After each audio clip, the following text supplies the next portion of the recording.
Hello and welcome to DCP episode number 101. It is Forsaken 101, guys. It's Forsaken 101. We're going to learn today, guys. We're going to learn. Get learnt. We're getting learned. Get That's right. I think it's an exciting episode, guys. We got a special guest. Yeah. Unexpected, but very much appreciative. Exactly. Thank you so much for coming on. I'm a little worried about how chat's going to treat our special guest. Yeah, agreed. Take it easy. I mean, The man who killed Cade, you mean? Spoilers. Jesus. Yeah, No. actually, for clarification, real quick, we're going to do about a spoiler-free for about 30 minutes because we're gonna have an interview section and all that, and we'll for sure say that we're getting into territory that is spoiler for the campaign. So initially, if you just started tuning in, you are spoiler-free for now. But we will give a warning when we're going into details. Finish the campaign, though. You might want to hold off on listening to this episode till you have finished the campaign. Yeah, that would be a good idea, honestly.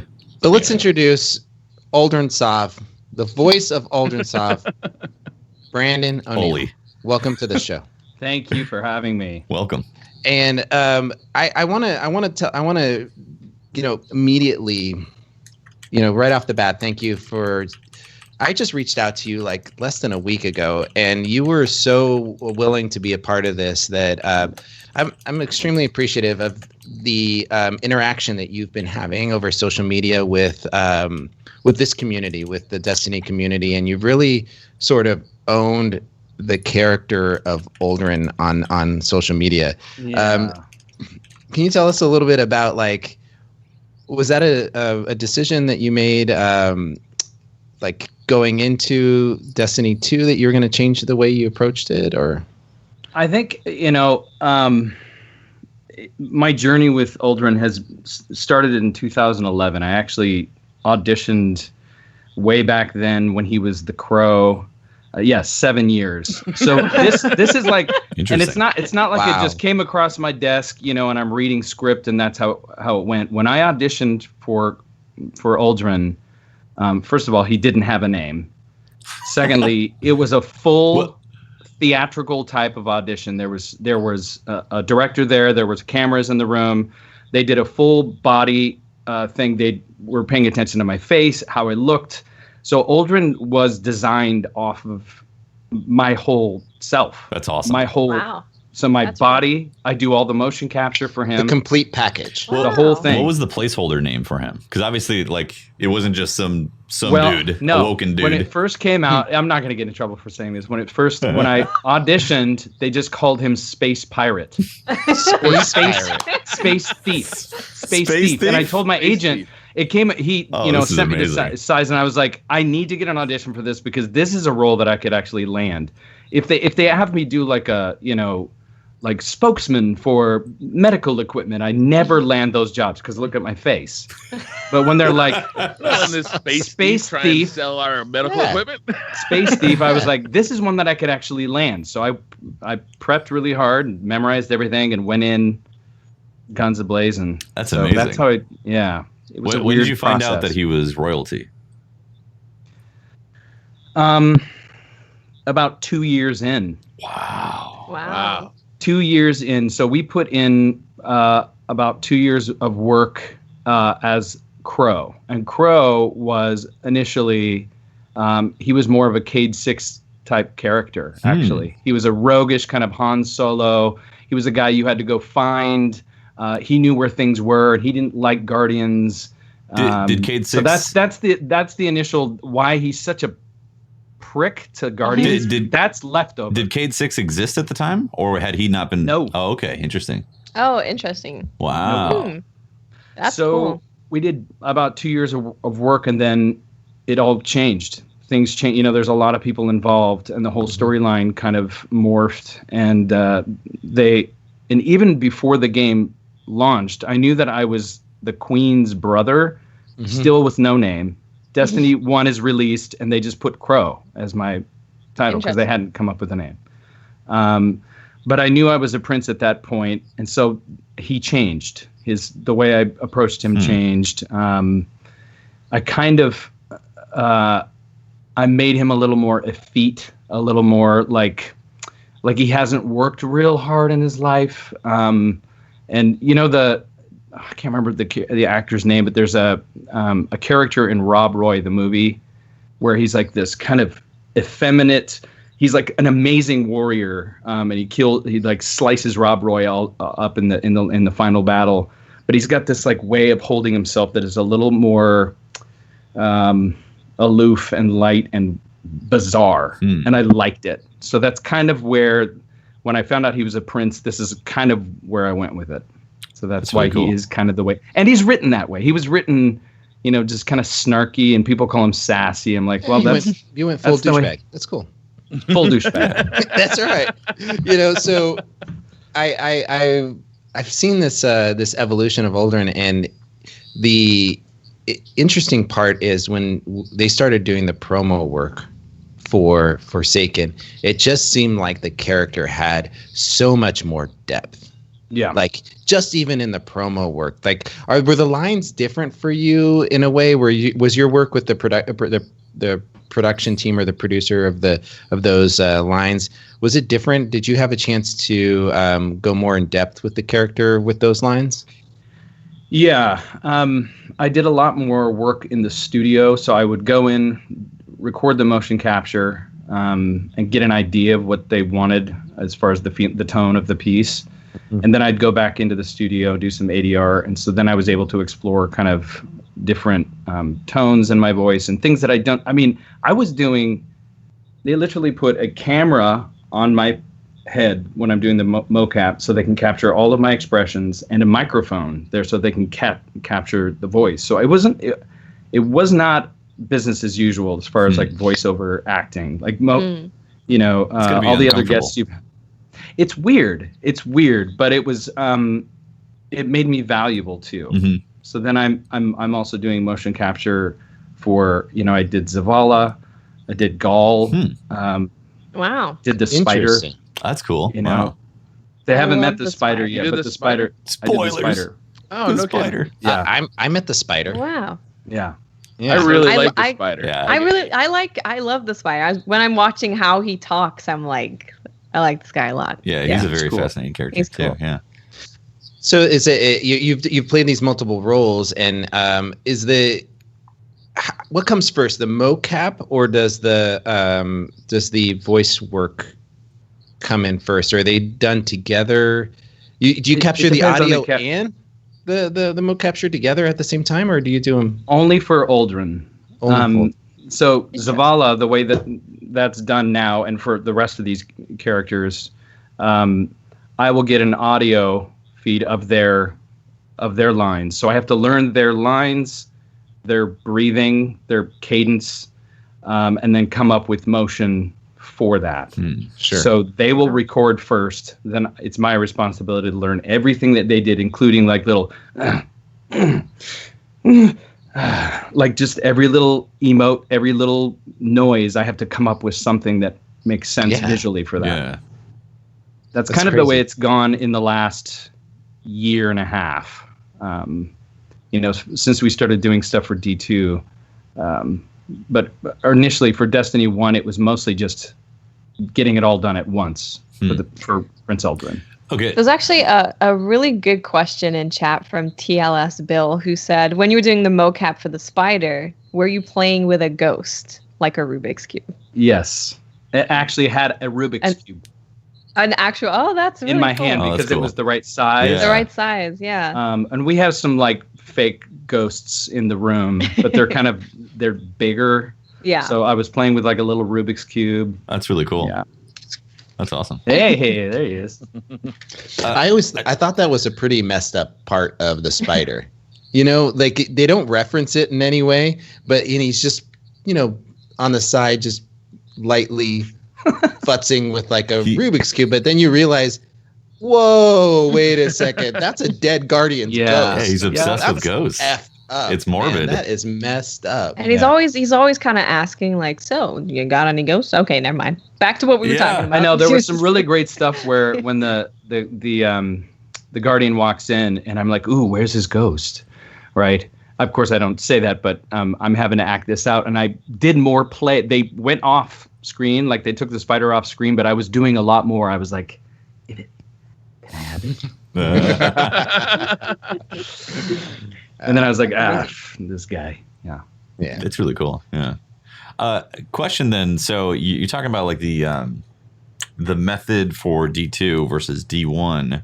Like in D1, you said it was very quick, and I don't know if you can like kind of paint a picture at all for what that process was like, but I'm curious about that. I wouldn't say it was quick. Yeah. Well, once the story changed, things had to be done fairly quickly. Mm-hmm. So like all the mocap, facial animation, and well, that's all done, post anyway. Mm-hmm. But and the audio recording, all kind of done at once.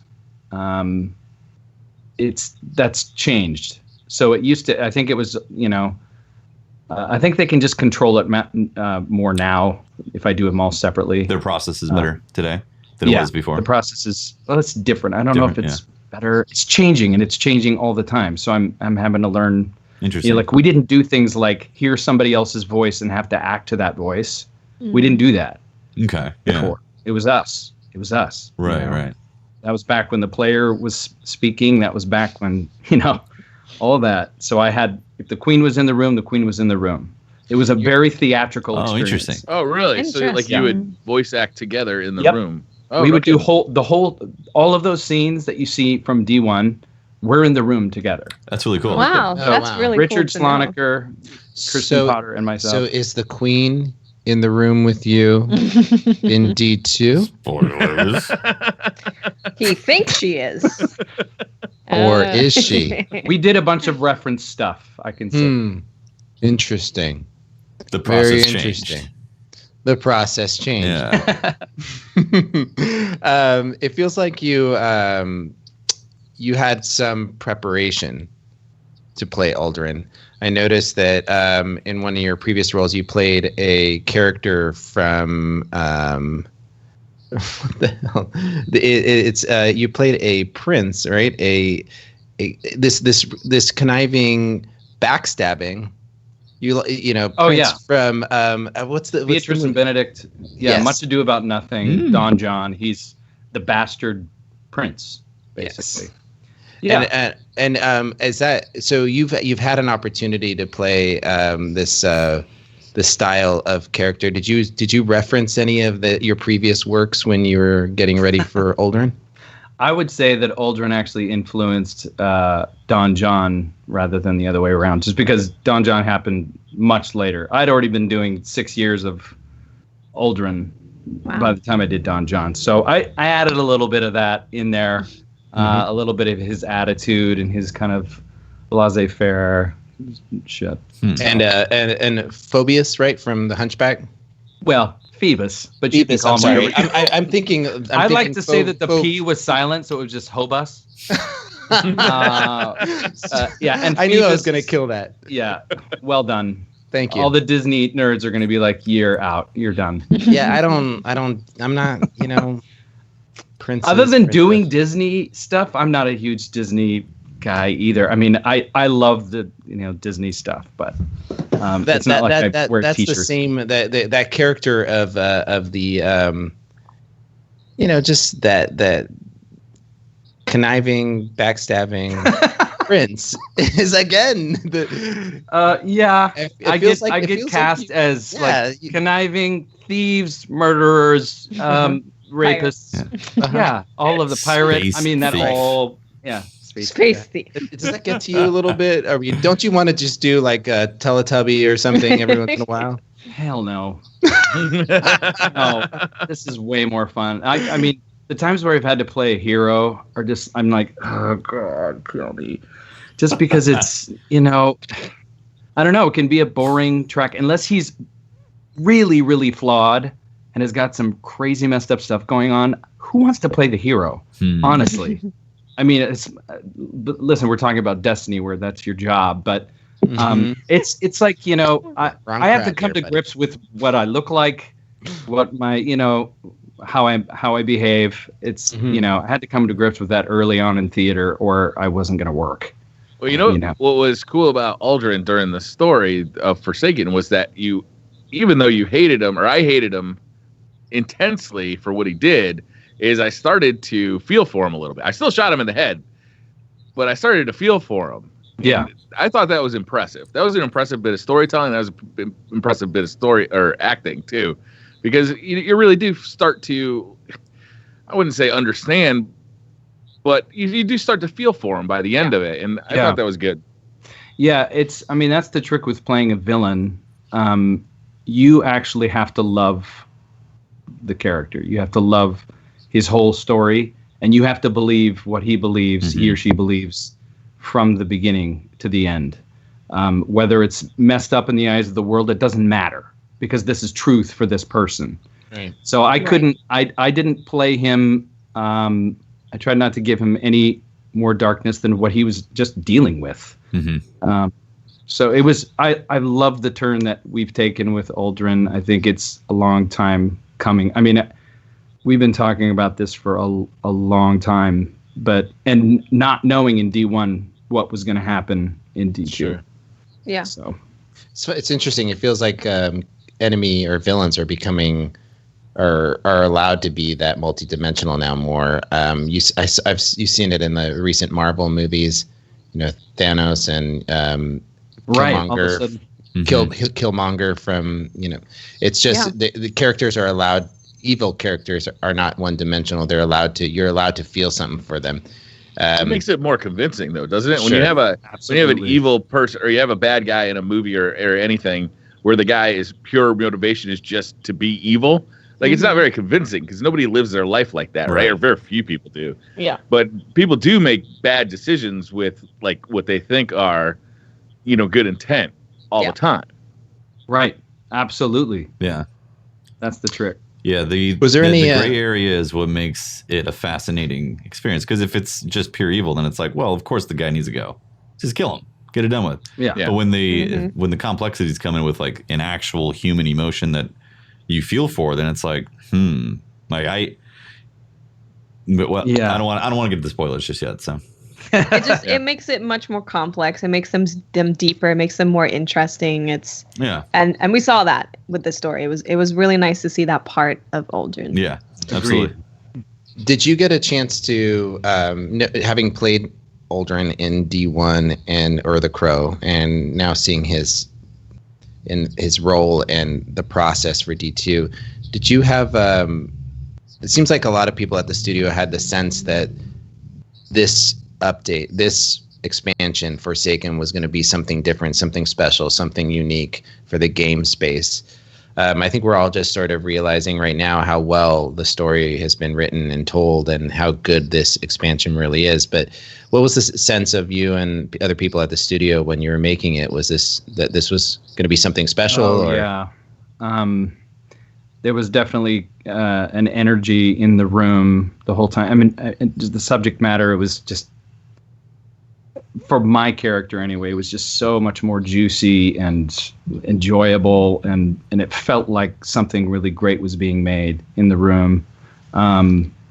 It's a tough thing to do a game this big with the expectations this big. It's like, because like I said, I've been with it for 7 years. I've seen employees at Bungie come and go.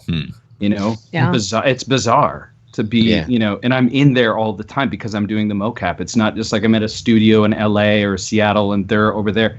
They're like my family. I see them quite a bit. It's crazy. We stay in touch. Cool. Really cool. It's wild. I don't know if that answered your question, but yeah, it felt it. No, I mean it did. I mean, I feel like it was palatable. Yeah. Months ago, on Twitter, palpable on Twitter, something like that, on Twitter, and through social media, where I felt like more and more developers and people that came along with making the game in D1 and in D2 sort of went back into their shell. Like they shied away from social media because of the reaction from it. And I had this sense that they started to come out of that, from those hiding places, it felt like, and they started to be more interactive. It just really felt like they knew what they had on their hands, and more and more of them started to be involved in the community. And I was curious if that was a sense that how early on that sense came to you guys that this was something special, because at some point, and it must have been a few months ago at least, it just felt like people started to connect with the community in a different way. And it's I think we just, once they started dropping trailers and people started getting excited about it, I think that's helpful to them to get that kind of feedback. I can only speak for me. I don't know how everyone else is feeling at Bungie. Sure. I know that they're excited about how people are feeling, I believe, overall. But my whole thing from D1, I was like, no one's going to give a, rat's ass about Prince Uldren, the sassy whoever. So I didn't spend a whole lot of time on it, but this is such a different, to be the central antagonist of the storyline is, I was like, people want to hear what it's about and people want to interact. And this is a good time for me to jump in and say, hey, cool. I'm up here in Seattle, I'm the guy who killed Kay. Don't at me. Yeah. I mean, everything from your Twitter profile to like even tweeting out stuff of like, just tongue in cheek stuff on about putting him down. I felt like you knew it too, that this was going to be something that we could connect with. I got excited. Now you say, you said your son plays Destiny. Has he had a chance to kill you yet? Has he forgiven me yet? Not yet. He's playing by himself, so there's no help. Yeah. He's started school yesterday. It's literally Destiny dropped the day before school. Oh no. So he's That's sad. he just didn't, and he didn't get to play the whole day. We got our codes a little bit later in the day, so it was like, okay, so he's plugging away. He's nearing the end, though, I can tell you that. Nice. Of this first campaign. It's a pretty long story. I mean, like the campaign itself is actually pretty long, so I could see it taking a while. Yeah. There's a part in the campaign, and I think everybody has at least hit the first mission. So I think we're not spoilers if we're talking about the first mission where Cade's I think that's saw all that. Yeah, I mean that's part of the advertising as well. Right. So there's a point where we get this cutscene and Uldren is going to kill Cade, but before he does, we cut to our character and it feels like we have a moment to go rescue him. Even though it says that it's already happened, it's like going back in the past to show you what happened. You get this sense of it. And I was watching my son, because I played it, and then I was watching my son play it after me. And in the same moment, he's just like, he stands up off the couch and he's got the controller in his hand. Just hold on, Cade, I'm coming. Oh, buddy. And he's like, I'm coming. And he's like running his character and he's like just pushing aside the fall, and he's like, I'm coming, Cade. He's like, just hold on. And I'm like, he's 11 years old, and I'm like, oh man, I did the same damn thing. The logical part of your brain already knows he's dying, but I know, can't but help you're the like, emotional side. I'm gonna say, I'm coming. We get there quick. That's painful. It was great, and and I guess it's, as an actor, I mean, does that feel good to know that your role or that you're eliciting these emotions from people that? Oh man, it's everything. No, that's so great. I mean, whether they're like, "Oh, I'm gonna kill this guy," it's something, it's something. They're feeling something, so I'm happy about it. I mean, it's weird. It's weird being on every angle of this like journey. I actually was the player. I did the mocap for the player in his death scene, in Cade's death scene. Oh wow! Wow. The attitude. So I got to like hold the gun, kill the guy. And then I was the player who came in and was like, didn't know what to do, was like looking at him. He's like, what? Ghost, get out, rescue him. I did both of those things. That? So it's so, It was like, and I was like in the room. Oh my God. Crying. I mean, like, it's he's a beloved character and I loved him. And I loved I got to do a ton of scenes with with Cade 6 as the player, like doing mocap with the player. Richard Sloniker is in the room doing the Cade 6 moves, learning all those lines. The thumbs up was Richard, like, and I was the player in a lot of those scenes. So it was like, it's weird. So the scene where you were the player, is that your audio of you saying, he's mine? Don't worry about. Okay. So, but that the actions are yours. Yes. No. Where he says he's mine, I'm playing Zavala in that scene. Interesting. Okay. Richard is playing the player. Well, I gotta get a notebook. Right. So then I mourn Cade as Zavala. It's trippy. This is messed up. Yeah. Right? Talk about schizophrenia, like in the room. I'm like looking at my script like, now who am I? What? What am I doing today? Yeah. So there is that. It is a very powerful scene for Zavala because as the character Zavala, he has been beaten down. He has seen friends die. He was this proud defender of the city. He felt so proud. He was up in front. He stood on the wall. There's all this gravitas. He's proud man of what he's accomplished. And then the Cabal attacking so much has beaten him down. I was not ashamed, but like I consider, I'm a Titan through and through. And, right. And Zavala was like kind of I was like, dude, remember your fire team just died, right? Like, I mean, so when you were reading those lines, I mean, it's like you're. Can you walk us through that process, because it seems like the Zavala is just so shattered. Yeah, I mean, it's an interesting, because I don't do the lines for him. Right. So that's a different actor that does those. I'm having to interpret what the actor has been given for direction on how he's spinning this thing. Wow. But it was a weird thing to say, we need to keep our eyes at home. We need to keep our eyes on the city. To like have to act that when before we've seen him, the last thing that I did with Zavala was like punch the table and be like, we're going all in on this, Yeah. Interesting. Yeah. So it's like I've seen, to have him take that stance was, I think it's calculated, and I don't know where we're going with that. Calculated by Zavala or calculated by Bungie? By Bungie. I think there's a reason. There's maybe a technical reason, or I don't know. I honestly don't know. Yeah. But I think there's going to be a lot of things revealed in the future, and those characters are not done. Just because they're sitting back. So.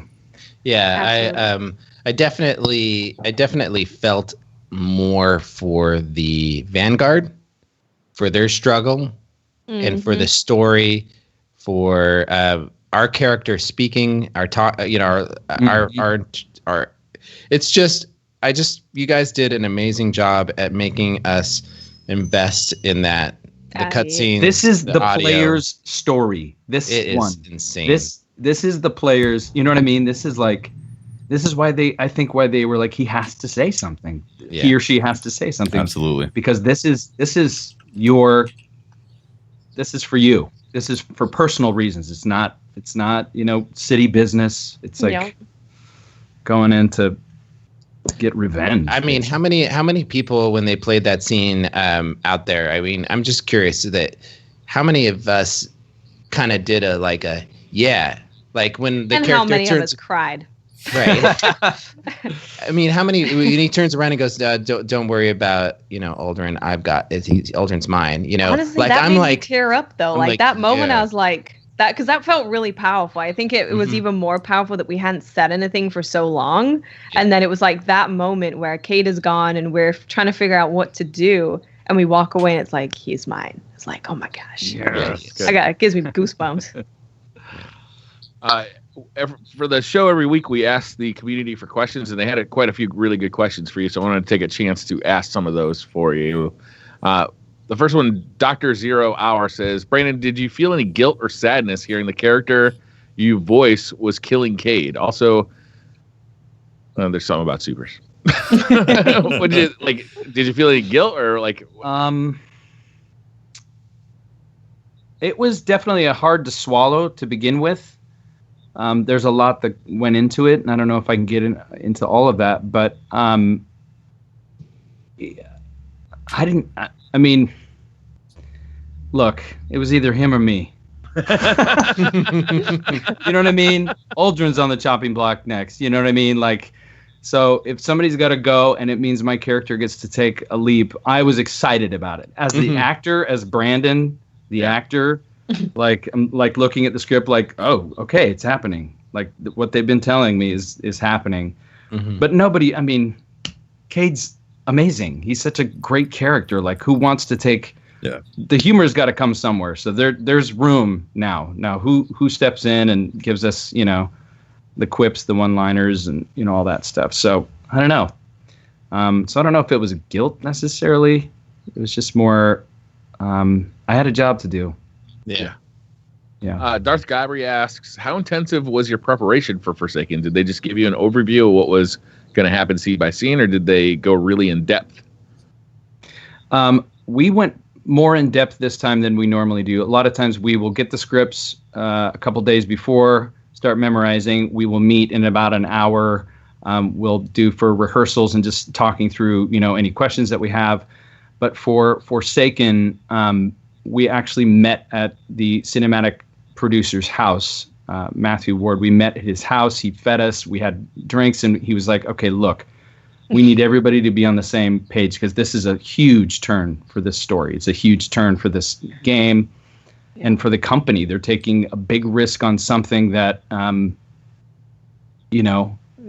was born from within. It wasn't like the people with suits and, you know, coming up with the story. This was born from the writers and the people who really care about the game. Not to say that everybody doesn't care about it, but you see where I'm going with it. So we sat down and we had a long discussion, and we're able to ask all the questions. And so it was a bigger really deal cool. For sure.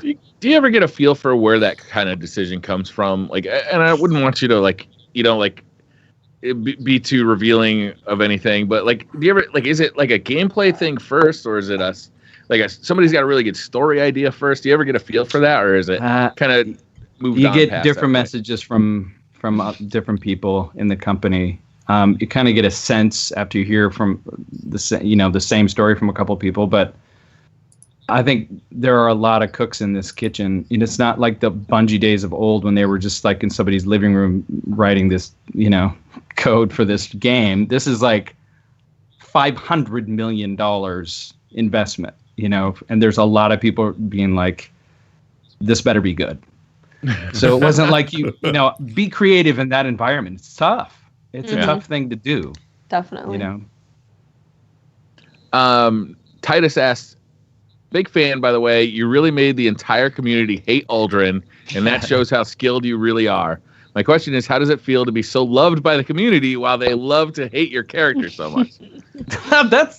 That's every villain's dream, I would think, or the actors who play the villains. It's like to be somebody gives a shit. Like, that's what you want, you know? Yeah. Like, hate me that much, but that's equal to love, you know what I mean? Like, that emotion, it's almost, they're the opposing forces. So I dig it.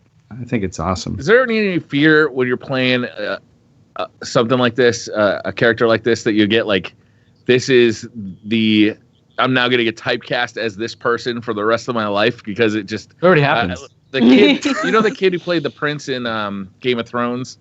I can't remember his name. Joffrey, yeah, thank you. Like, how is that guy ever going to get a job again? Because everybody hates him. Oh, right.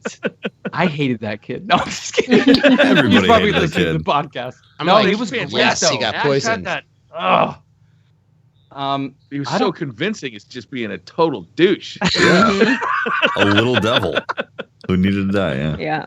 I think that's why I'm such a goofball when I'm off screen. It's like I spend most of my time deflecting, trying to make people laugh, and not trying to be taken too seriously just because it's my face. I look like a criminal.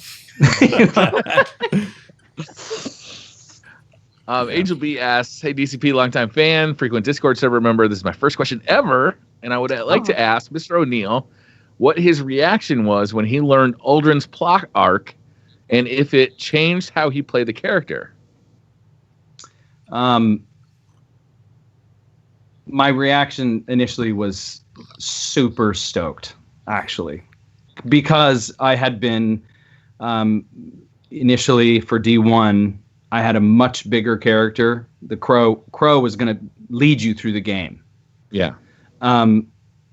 That was dropped, and then I was basically isolated to the reef, and that was it. So when they said that there was going to be this whole storyline and I'm the central villain, it's mind-blowing. So I was like, yes! I mean, after all these years of work, what was the second part of the question? I'm sorry. What was your reaction? Yeah. Did it change? Yeah. Change how I definitely wanted to give him a lot of pathos and put some backstory, some history in there. So I tried to ground him, make him not too, because you can take him really villainy and scream a lot and do things that aren't. But I tried to just keep him grounded in the throne room. Oh, I don't know if everyone's gotten there yet, but it's like I could have gone a lot bigger. I could have, it's a big speech, but instead I kept him kind of on purpose. Kept him more solemn, troubled. So that definitely changed how I played. Yeah, him. the tones I picked up was a very human, lots of humanity in your approach of that. Like, there's bad things coming, but you have to do it. And like, the consequences of what could happen with it, but you were assured of yourself in that. He's much more adult, I think, in this piece. In the first one, he's such a spoiled, shit.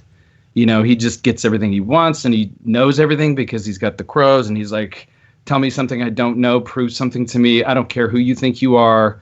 My sister's in charge. Like, he's got that thing going, and it's very childish. Yeah. This is he's doing what he's doing, for something other than he lost his sister, and he had to grow up in those moments. So that's also what that evolution, like, you definitely feel that arc from D1 to D2.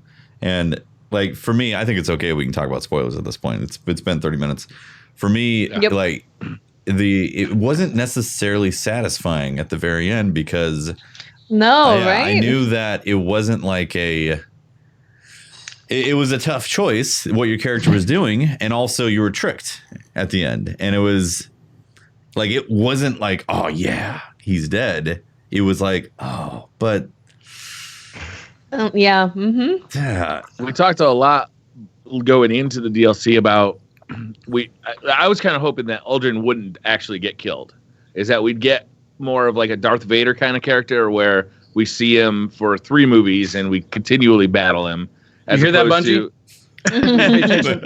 As opposed to just having like a one and done villain, right? It seems like we are actually getting that, though, right? Is that Uldren was actually being controlled by this other force, right?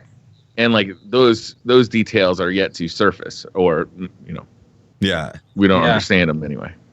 I don't know. I think they're definitely leaving. I can't talk about the future too much, but the sense that you get. Okay, go ahead. The sense that you get, the sense that you get as the player, you're left with a moral dilemma. It's the first kill. I mean, when's the last time you killed something in the game that you cared about? Right. Like, or that you were second guessing yourself. Yeah. So I think they're doing some things purposefully that are really interesting and a lot more based in the human psyche. So I think where it goes from here, like I said, I've been doing this for 7 years. The thing has changed so much that I'm just like, I will show up. I will show up and play Zavala. I will show up and do whatever, So I have no idea if I have a job from here on out. but it's a cool, it's a cool journey. Absolutely. Sure. Yeah. He's such a cool character. And like I said, like towards the end of that, you bring up the point of like, when was the last time you killed something in the game? It's like, we're killing things all the time. And all the time. At the end of that, I was like, I don't necessarily. I don't want that choice. This is the first time it mattered. Yeah. And it's really interesting because there's been this theme along the way of the line between dark and light being very thin, and are you the bad guy? And I think it's kind of setting us up to kind of question ourselves of, wait, are we the bad guys? Because we just follow what the Vanguard says. We go out there and we kill all these things. We don't really know why necessarily. So I think that I really like that direction of us kind of looking at ourselves as Guardians as, are we actually the good guys? Mm-hmm. Well, the the Fallen too. I feel like that's really going to come into play at some point, right? It's like the Fallen were just like us. Yeah. And the Ghost is asking us those questions when we're killing. We're going through the Barrens, and then he. I think it's the. What's the Baron that tortures the?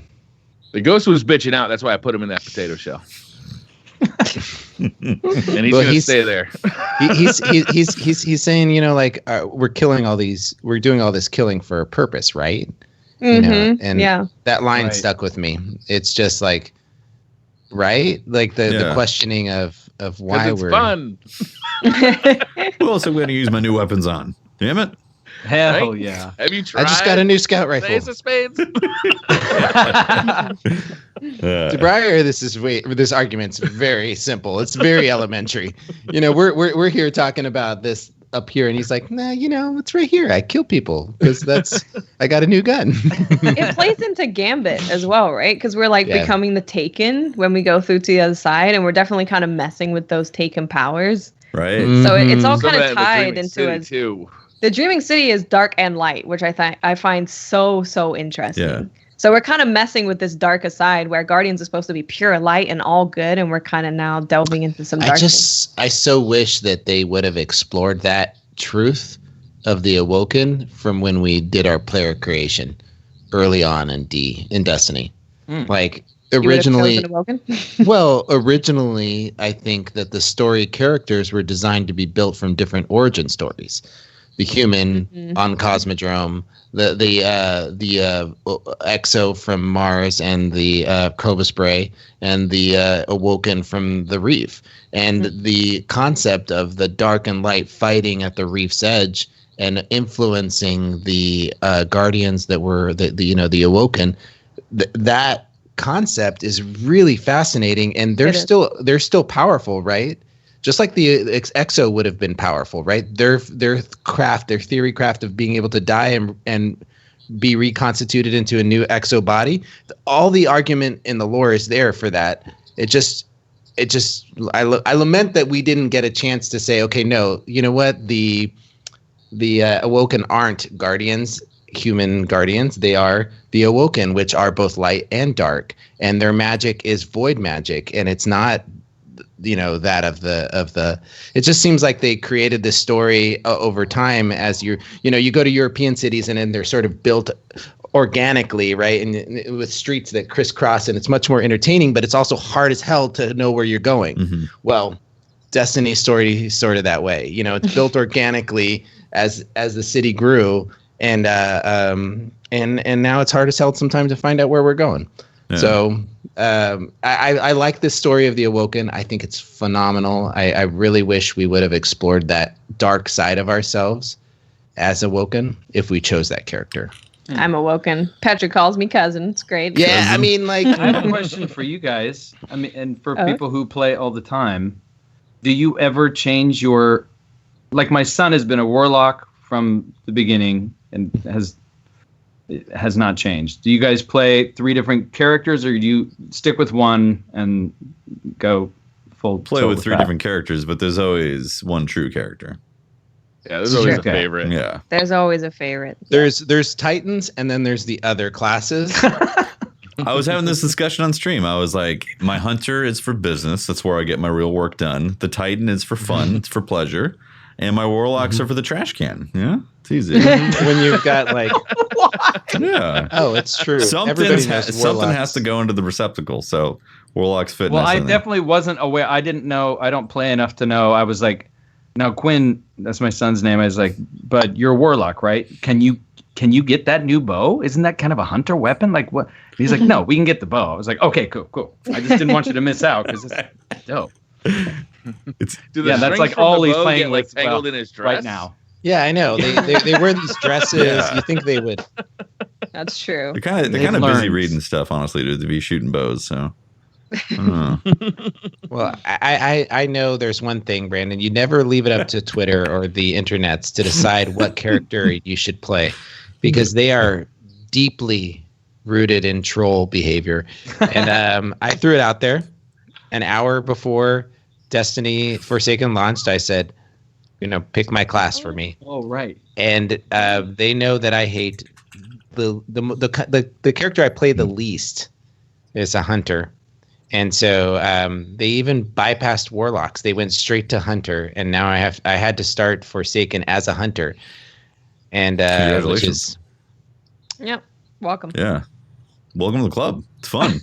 I mean, yeah, I love dying all the time. Really step up and help you out like that. Yeah. It's really heartwarming. It's just like, talk about taking a life preserver right there when you're floating to your death. Thousands of votes, and it was within 3%. Dang, dude. Really? Wow. Yeah, it was crazy. How's it going out there as a hunter?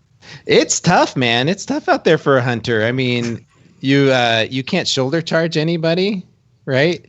You cannot. You hippity hop everywhere you go. I mean, you can throw fire knives. That's pretty fun. Fire knives are pretty cool. Oh, fire knives are that amazing. soup is pretty damn broken. Can we let's just say that? Love it. Absolutely love it. That's way too much damage. Before we get into the mechanics, you think it does too much damage? Yeah, the solar super for Hunter, the new one, does an absurd amount of damage. Beautiful. I love it. I'm kind of like, why would I play anything else in PvE except for Tether, of course? But it's like that super does so much damage. You can always get your knives back. You can get your dodge back all the time because of the way the subclass works. Yeah, it's nice. It's good. It's very nice. It's really good. It's like pew, roll. Pew. So before we get into like the meat of Forsaken with the gameplay, there's to continue like the story stuff. Obviously amazing arc with Uldren, and then we get that surprise at the end when we get to the Dreaming City. This is huge spoilers also if you haven't gotten this far. All right. Yeah. So this is heavy spoiler. Just pause us until you finish. Guys, many spoilers. You get the quest to get access to the Dreaming City, which is obviously very cool because the Tangled Shore is a great place. And then you get to visit the Dreaming City and it's like, oh my God, this next level area type of stuff. And Petra, you get to see Petra have an actual conversation with Morozov, who's alive. Yeah. And doing queenly stuff. Morozov's alive? Have you not finished it yet? You didn't get to the Dreaming City?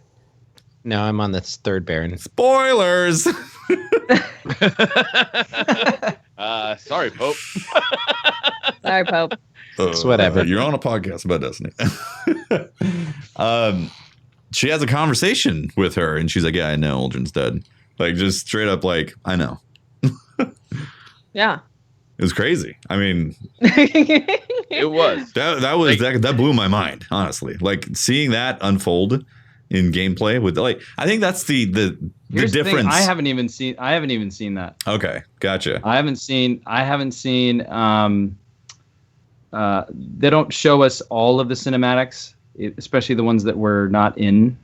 I do know the storyline to a degree, but there's things that I haven't seen yet. So one of the main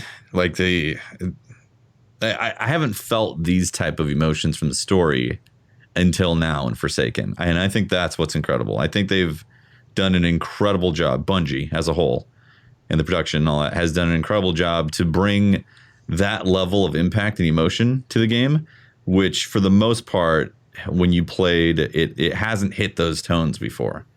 And so that to go through that journey with Uldren and then have that payoff at the end, because that's the big question after the Taken King was like, what happened to the Queen? Yeah, right. We didn't know. Something. Well, that's what's also nice is that the story continues after the campaign is over, right? It's like you do the campaign, you kill Uldren, But the story actually keeps going, right? As you do, you go to the Dreaming City, you do the first curse, or not the first curse. Why do I keep calling it that? The Ace of Spades quest. The story is just kind of continuing, and then the raid seems like it is like an extension of the story, right? Yeah. Which makes me so excited to get in there and just not even just for raiding, just to find out more about the story and the lore and what's going on with that city and the world. I'm so excited to raid for that reason, which I've never had that before. I've never had the feeling of I want to go experience the raid because I want to know what's happening next. Right? I've never felt that before, which is it's so good to have it like that. Oh my God, it's relieving. Yeah, it is. I mean, I'm on the outside of how the community has felt about things. I've kept it pretty neutral, just because I want to keep my job. I want to keep, I want to continue to work in this field. So I've just, kept everything pretty level, but knowing that, people didn't know what to do with certain parts of the game, didn't know how to feel about it, didn't know lose their excitement at certain points. And I know that there was a lot of feedback from people like you who were like, you've got to fix this thing. So I think Forsaken is definitely, you're being heard, and you're being heard as like human beings who want to invest themselves in something. Mm-hmm. So it's a good, I don't know, it's dynamite. I feel like I'm hearing all the right things. Yeah. This just feels like the game that Bungie understands what Destiny is. Now it feels like they made this Forsaken for, it's having those dark, mysterious tones with Destiny. I think is perfect for the universe. The amount of investment that we have with the daily challenges and bounties and weekly resets and 4-day resets and daily resets. Like there's so much to do. They're just like, okay, so we were going to make a game where you can, you play this, then you go play Spider-Man. They're like, no, you only play Destiny. And they're like, okay, we're going to make a game where you only want to play Destiny. I think it just brings up bigger questions, how are you going to really understand the light unless you understand the darkness as well? Absolutely. Like how, it's like understanding your enemy. You have to dig in to a degree to We're gonna find out where those Dorito chips come from. Yeah, 3D exactly. Dorito chips. Oh yeah. We're gonna find out.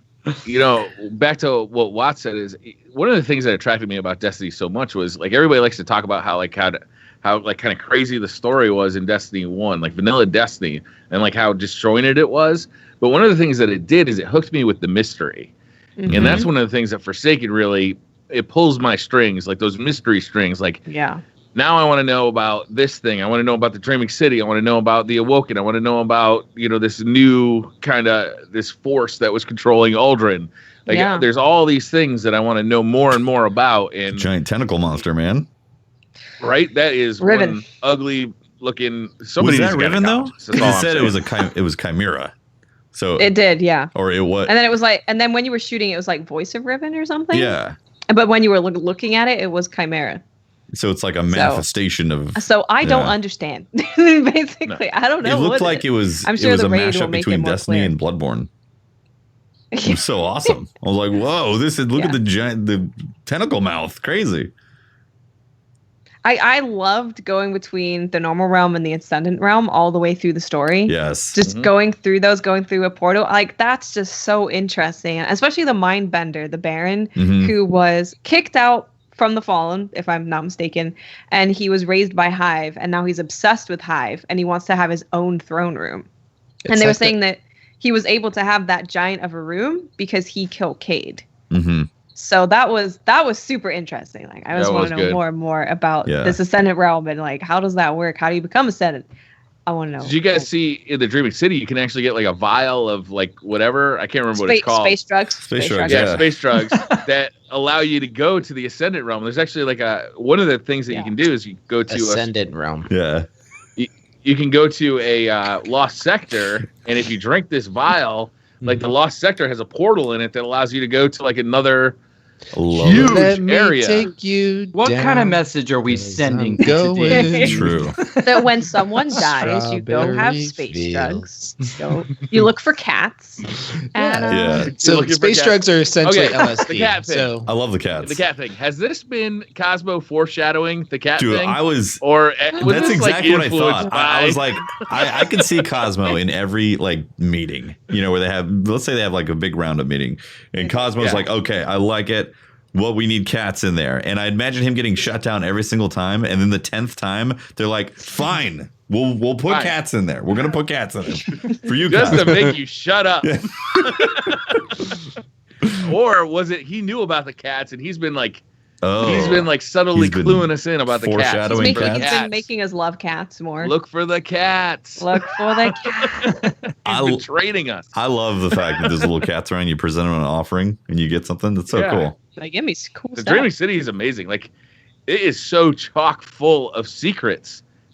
Today on stream, I spent 2 to 3 hours there wandering around just looking at this amazing stuff. I should have been grinding real hard. I just wanted to explore, though. It's so well designed. Place. Oh, it's beautiful. Yeah, it's in it. Like this again it feels like the evolution of Destiny, to where it started out as these huge worlds that we wanted to visit, and then we realized they were kind of smaller, and now they've been able to actually do that with things like the Dreaming City. The Dreaming City feels like a massive secret end game location, just like they're talking about. It's an end game location. It's tough. Yeah. The enemies are going to kick your ass if you just showed up, and I love it. I feel like I right now I feel like I shouldn't be there. I'm like, I feel like I'm not as strong as you guys at the moment, and looking for mysteries. I'm like, oh, sorry. I go into a lost sector. I'm like, okay, I'm leaving. I'm sorry. I leave you guys alone. Most of the time, most of the time you can take your sparrow and like blast past things. This like, nope, you get shot out of your sparrow and you die. It's great. There's so many things that I see where I'm like, that's a thing, but I don't know what it does. Yeah. And it's going to evolve. Like they've said that the Dreaming City is going to evolve like every week, and maybe when the raid's done, something happens. Like I am so excited for the future of the Dreaming City. Yeah. There's so many mysteries. Like there's those totems with those like green orbs in them, like clearly doing something, but we don't know what yet. There's just stuff all over the place. Every now and then you find a chest with 3 pillars encased by it. Yeah. You have to bring the arc orbs from the public event to deposit it to unlock the chest. It's great. Yeah. I love it. And you can find those orbs like in a bowl randomly in caves. That's so cool. Did you find the jumping puzzle above Petra? I haven't done that yet. There is a like those kind of like disappearing rocks like we remember from the Taken King. Yeah. There's like a jumping puzzle above her. Ascendant Realm rocks? Of those. Yeah. Yeah, so that one's actually really funny because I was exploring with Tomo last night, who's my husband for people who don't know. And I went up the rocks behind Petra and just jumped on the roof and jumped straight onto where the chest is. And he did the whole jumping puzzle all the way around. And I'm standing there and I'm like, it's a really elaborate way to get to this one little rock right here. But those things are so cool. It's so much fun to have that sense of discovery, though, right? It's like that's something I really felt in the Cosmodrome in Destiny 1 was this sense of discovery. One of my first experiences in Destiny 1 was going like straight out of spawn. You go a little bit to the left, you go into this like little bunker looking thing, down the stairs, and there are these enemies that just instantly kill you. Like they look at you and you're instantly dead. And that was one of my first experiences in Destiny. I'm like, I was almost hooked right from that point. This feels like an extension of that, right? It's like the Dreaming City, you're not protected in the Dreaming City. It's a hard and it's a difficult place to stay alive, but it's filled with wonder. Yeah. And it's magical to look around in, and there's all these secrets to explore. There's at one point where like I kept following this like tunnel and I was off the map. My character, my green arrow, was no longer on the map at all. Like it just wasn't on the map. That's awesome. And then eventually I got portaled back to kind of like the middle. It's really fun. And as it expands with the raid completions, then we get more and more. And like I'm really excited to see how it evolves. It's also difficult. Well, not difficult. It's not obvious how you get to the Dreaming City, which I like.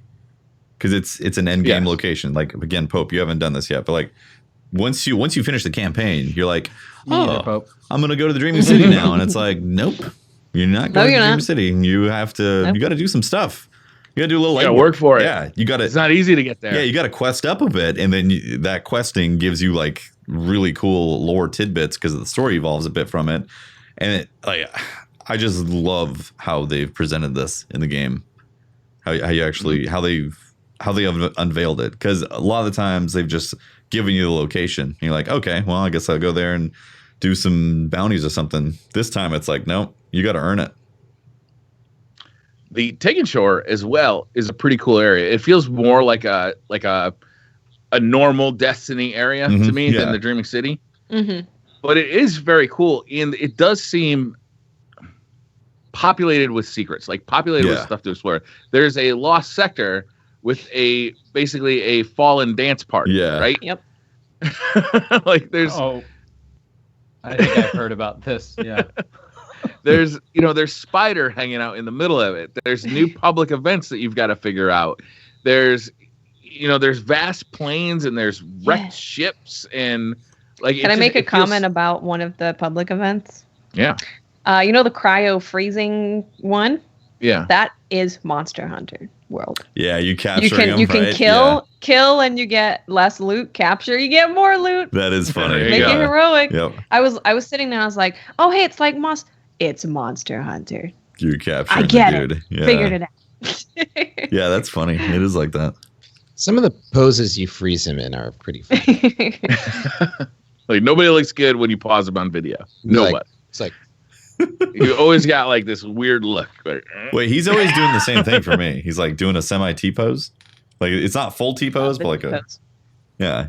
He's never like mid animation, which I think would be cool if he was.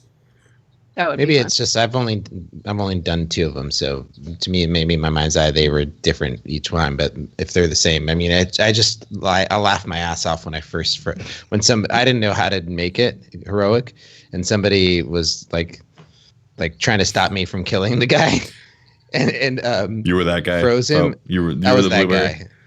I was the blueberry. And so then he froze, and I fell off my chair laughing. I was like, what the hell is going on? Heroic. And this guy is frozen. Yeah. And then he just stands there while you. Yeah, he's frozen, man. You capturing him. Yeah. It's like Pokemon and Monster Hunter World. Yeah. Right? Can you guys even see me anymore? I did this whole thing on like natural light, and the sun is starting to go down. I'm like turning blue. Well, it's instead of the hook coming out of the side of the, when you're on stage, this is a slow fade to black. Yeah. I'm gonna let it happen naturally. Yeah. The sun at some point we're not going to be able to see you, and then engulfed in darkness. It'll just be your time. Yeah. Very fitting. Okay. Very fitting. As Uldren, you'll say your goodbyes, and then we'll. Good. Yeah. Speaking of darkness and light, there is that line. There is the line. It's a pretty awesome line. It's a pretty awesome line. Right? Yeah, I'm trying to remember which take.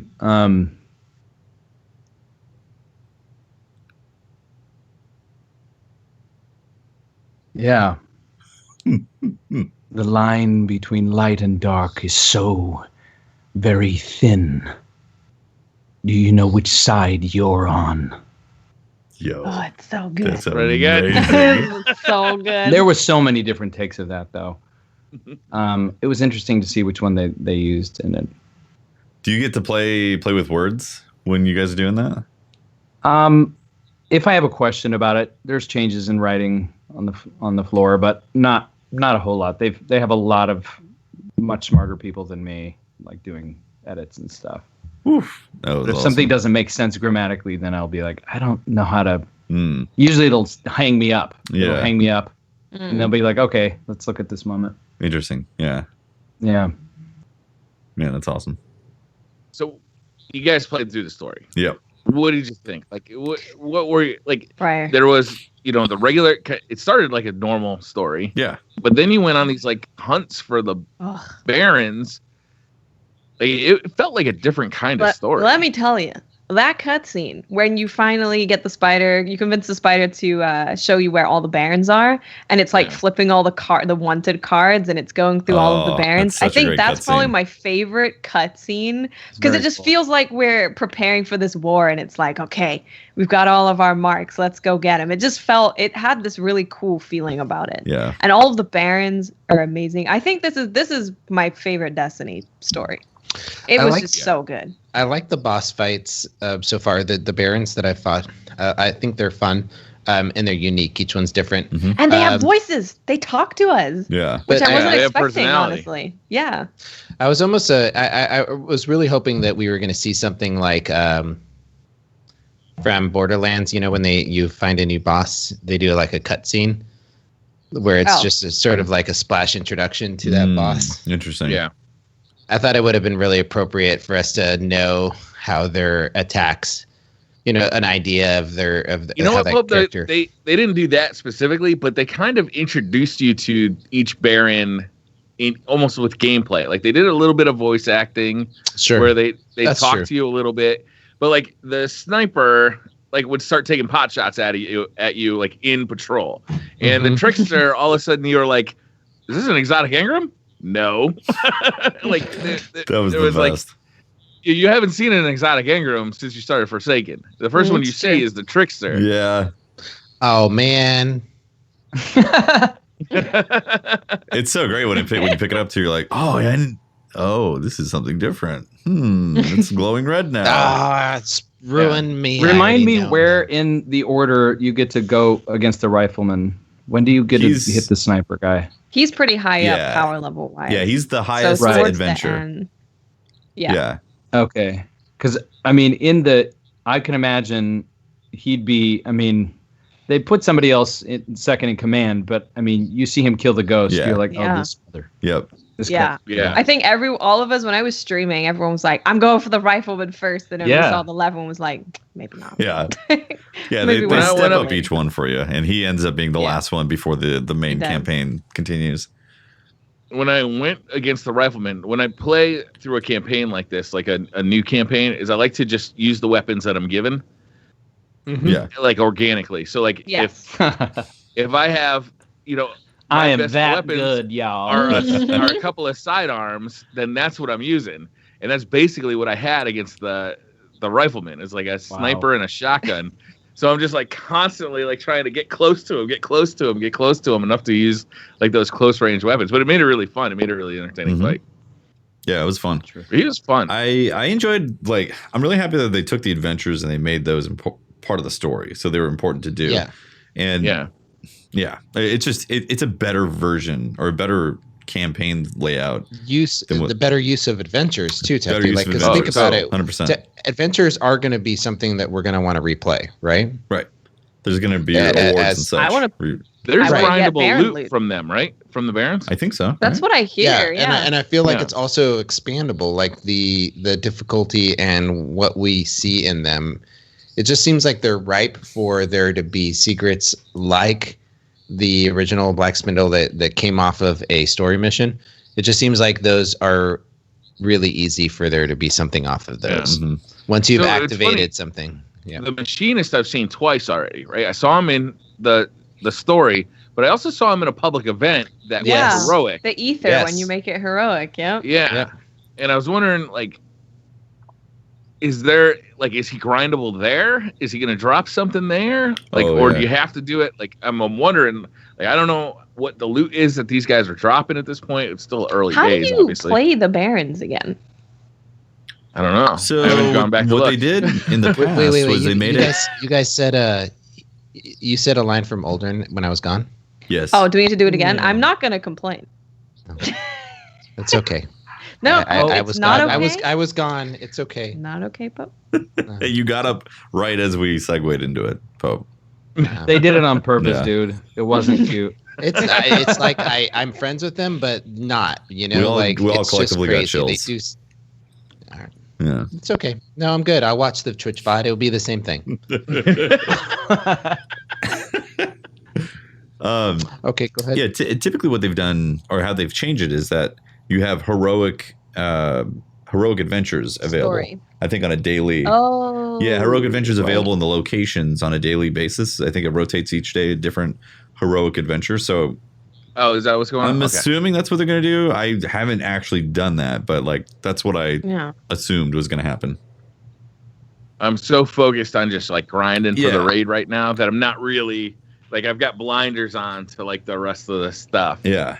And man, that Like progression. day one was all about just playing the campaign, but Yeah, that progression is like, all right, and then 500, and then a cliff.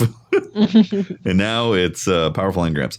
Well, so what's amazing is they changed it so you can actually get prime engrams. Have you guys gotten those drop for you? yes. Yeah, I got Yes. 2 today. Yeah, prime engrams are powerful engrams. Lucky you. That are just really rare drops Yeah. that give you light level So- gains. So apparently, you get a chance of getting 1 per day. But if you don't get 1, so say on Wednesday you didn't get 1, it carries over to the next day where you that's can nice. get 2. So it happens at the end of like crucible matches, killing bosses, stuff like that. That's nice. So, but apparently that's the thing. Dude, It's, okay, so I've had some people say they've gotten 4 in a day. hmm. And then some people say I've got 2. Oh. Hmm. Yeah. Has Bungie Have I've someone actually said actually I've commented gotten on 2 this? every day? Maybe no, I don't think so. I feel like there's a lot of I have not speculation as to seen what a the lot prime of people engram is. talking. Is it just I think pure actually what it RNG? is that if you link your Amazon Prime account, you're guaranteed Yes. prime engrams. So Yes. sub to your favorite streamer Have you guys and seen get prime that engrams. exotic engram drop yet? No, I haven't. I No. got one today. Really? An Yeah, I engram? was psyched. Yeah, an exotic engram Oh. dropped. We were playing the Blind Well in the Dreaming City, Wow. and I looked and I'm like, is that a green engram? So it was like way far away. You know how that place is kind of cloudy, Yeah. like blue cloudy. So I like kind of went over there. It was like, oh, this is an exotic engram. I haven't seen one of these drop yet in Forsaken. I went and picked it up, and sure enough, I got an exotic on the spot. I didn't have to bring it back to Zerg. What was it? Which one did you get? It was a chess piece for the Titan, and I can't remember the name of it. New one? Forsaken? Do you want to know what I got? I got Yeah. from the good old weapon, the turning in weapon parts. Ooh, what'd you get? I got the Cerberus auto rifle. Oh, do you like from it? the It's- gunsmith? Yeah. Yeah. Is it? Yeah, you like it? It does a lot of damage. Like, because I mean, you're basically shooting 4 auto rifles at something. It's freaking right? Contra in 3D. It's good. I like it a lot. It shreds things from medium to close range. It just shreds. Oh man, I want everything. that so bad. Wow, I'm gonna have to turn in my weapon parts. Do Do it. we need weapon parts Heart for anything of the else? Inmost Light is the chest armor I got. Nice. Oh, Heart of Inmost Oh, Light. okay. Nice. What does What it is do that? again? Art of the Inmost Light. Basically, anytime you use a class ability of any type, it overcharges your other class abilities That's right, to make yeah. them recharge faster, and they're more powerful. So if you throw a grenade, then your melee punch recharges faster and is more powerful when you use it. Interesting. Very interesting. Yeah. Okay. You guys. I don't Does know if that it's make good melting point? Okay, here's what's happening. I'm getting hit with texts now from my son. My son who I stole his Ethernet connection. He wants it back. He wants it back. So I'm gonna bounce at this point, but this has Yeah. been Absolutely. Yeah. so incredible to hang out with you guys, and Thank you so much for coming yeah, on. seriously. Oh, yeah, man. thank Thank you you. so much. My This pleasure. was amazing. We'll have to Yeah. do it again when there's You- more. You definitely you played a huge role in making the story come alive for us, and for that I know I'm speaking for a lot of the community. I'm really thankful. Yeah. Appreciative of Seriously. that. So Oh. thank you so much. Yeah. My pleasure, guys. All right, Have a good Thank night. you so much. play on, be brave. Thank you. Thank you very much, Brandon. you. I'm gonna leave. I swear. Okay. Yeah. Nope. This time for real. Okay. Bye, Bye. Brandon. Oh, there he is. That's amazing. That was really I'm cool. always just so in awe of any voice actor that comes on. It's embarrassing. It's always for me. magical when they do the voice too. Like you hear, like You guys, I missed I know it. you did, and you are gonna have to roll it back because Just watch it right Yeah, now. he- Someone must have clipped he it. did Someone the clip it. light and Yeah. darkness quote or the line, and like it just immediately becomes the character, and you get chills. And Yeah. it's, like, it's so cool. Yeah. like the nuances are just vibrant. Yeah, it's great. Oh, it's Yeah, he nailed it. This DLC, the story of this DLC, it goes far and above anything they've done before. It's Like, so good. It's so good. I was just like tweeting everyone like, whatever you did, do this more. Right. It's amazing. Right. This, Yeah. just to keep doing this thing. Yeah. But if they've built a relationship and a trust, you know how different Bungie Studios was back in the day. If they've built a relationship and a trust with High Moon and Vicarious Visions in a way that expands the studio to a production level where they can produce this, and this isn't an overstep. This is an example. Mm-hmm. This is an example of what we have to offer. I'm fucking pumped. Yeah. It's incredible. I mean, what a leap. It is incredible. What a leap from not only we are still in the honeymoon phase, right? Yes. I don't want to go like crazy. Yeah, right? that's true. That's true. Everybody here is doing Twitch chats and everybody's saying, is this the reason I should spend $100 on Destiny 2 the right Taken now? King Killer? Is this the reason to come back? Is this All is of this the that, greatest thing since the wheel? Yes. Look, we played 3 days of it. The story was fantastic. I'll tell you that much. And like, amazing. a lot of games are $40 and have an 8-hour story, and I would feel satisfied. But this game, the Dreaming City, the story, Gambit, the changes to Crucible, the changes to the grind, the weapon mechanics, there's just so much to this update. Gambit is phenomenal, man. Like, I'm sorry, I love Gambit. Did you guys do the quest yet, where you had to get 5 invader kills? Ace of Spades quest? I did. Yeah. I watched your video on it, Briar, and you had some really good advice. I got better advice now. Dragon Sturm. Yes. Somebody brought that up in my chat today. I'm like, oh my god, that's a fantastic idea, because you can overcharge your Sturm using Drang on like PvE enemies, and then use Sturm, which has like the overpowered one shot, to take out the invader, because the invaders can be tough to take out. It's luck of the draw, kind of, because sometimes you're going to get a potato that comes in and you just like pound him. But a lot of times you get a guy who comes in, pops a super immediately. Or uses Sleeper and body shots. Okay, so can I ask about Sleeper? What do you guys think about Sleeper? Because can I just say that Sleeper is about as cheesy as fuck as you can get? I would say I don't want to. The problem with Sleeper, right, in Gambit specifically, is you can pop the power ammo thing and get 4 bullets. That's 4 bullets that one-shot body shot from across the map. So that means you can go in and wipe out an entire team without even really trying to have to hit them. And the aim assist is crazy. Really not hard. Yeah, the hitbox anybody is who's enormous.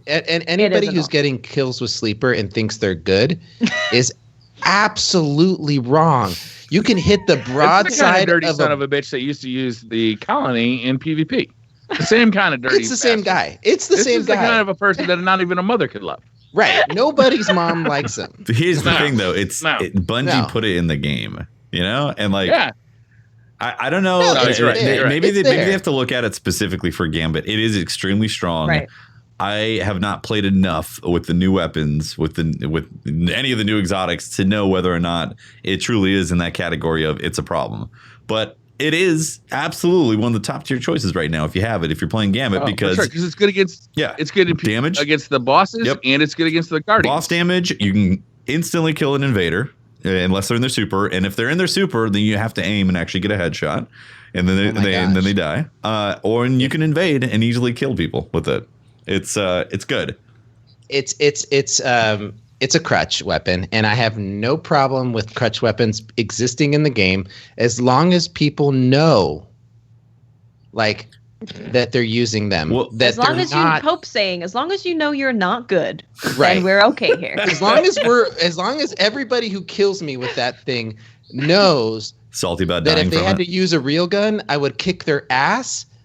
Then we're fine. It's super satisfying though, sniping a guy who's using Sleeper. Yes, it is. Like, it's real. It feels real good, because that guy, all that guy had to do was drag that thing somewhere near you, and you popped him in the dome and took him out.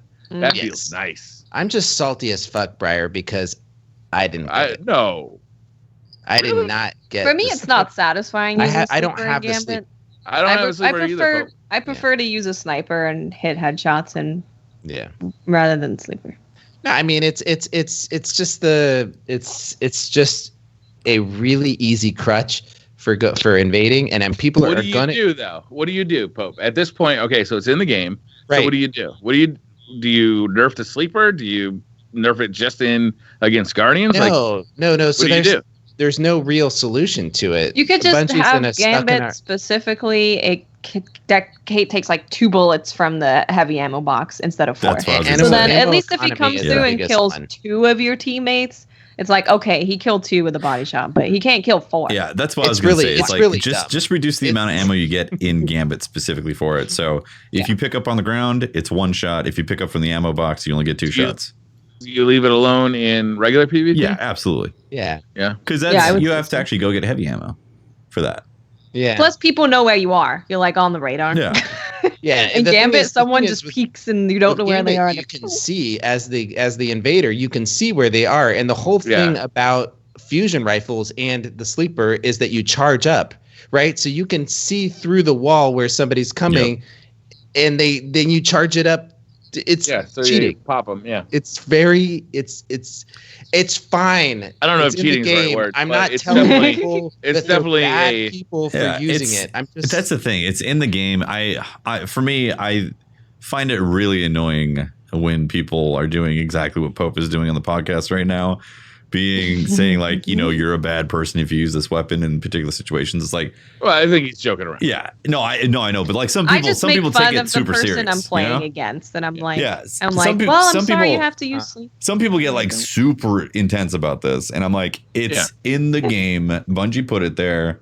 Deal with it, and it needs to be looked at in terms of economy and balance and all that. But like, Gambit's really fun. Day 3. Yeah, we're day 3.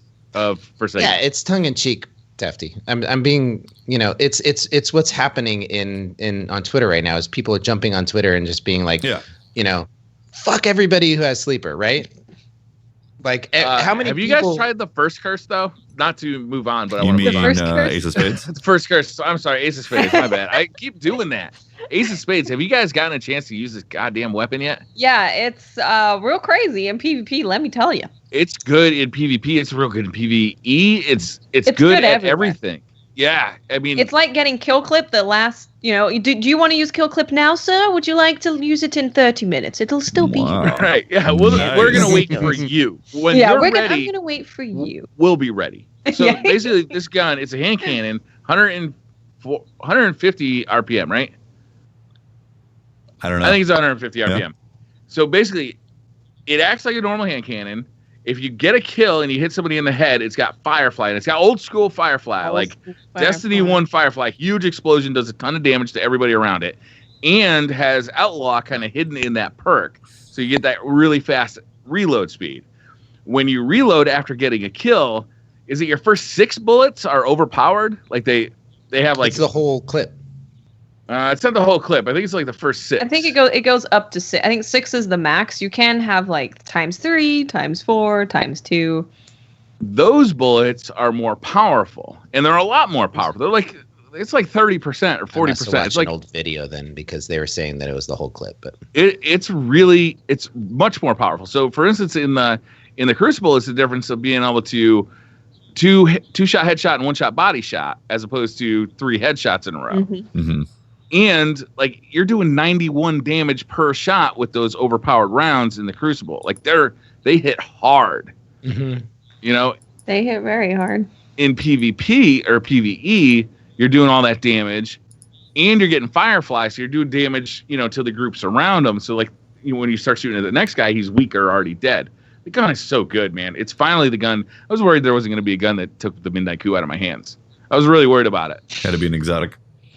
It had to be an exotic, and like if I want to use another exotic like Whisper of the Worm, the Midnight Coup's going right back in my hands. But like I've seen some quality PvP players using it, and they're just wrecking face. I think really True Vanguard described it as sexual. Mm-hmm. Interesting.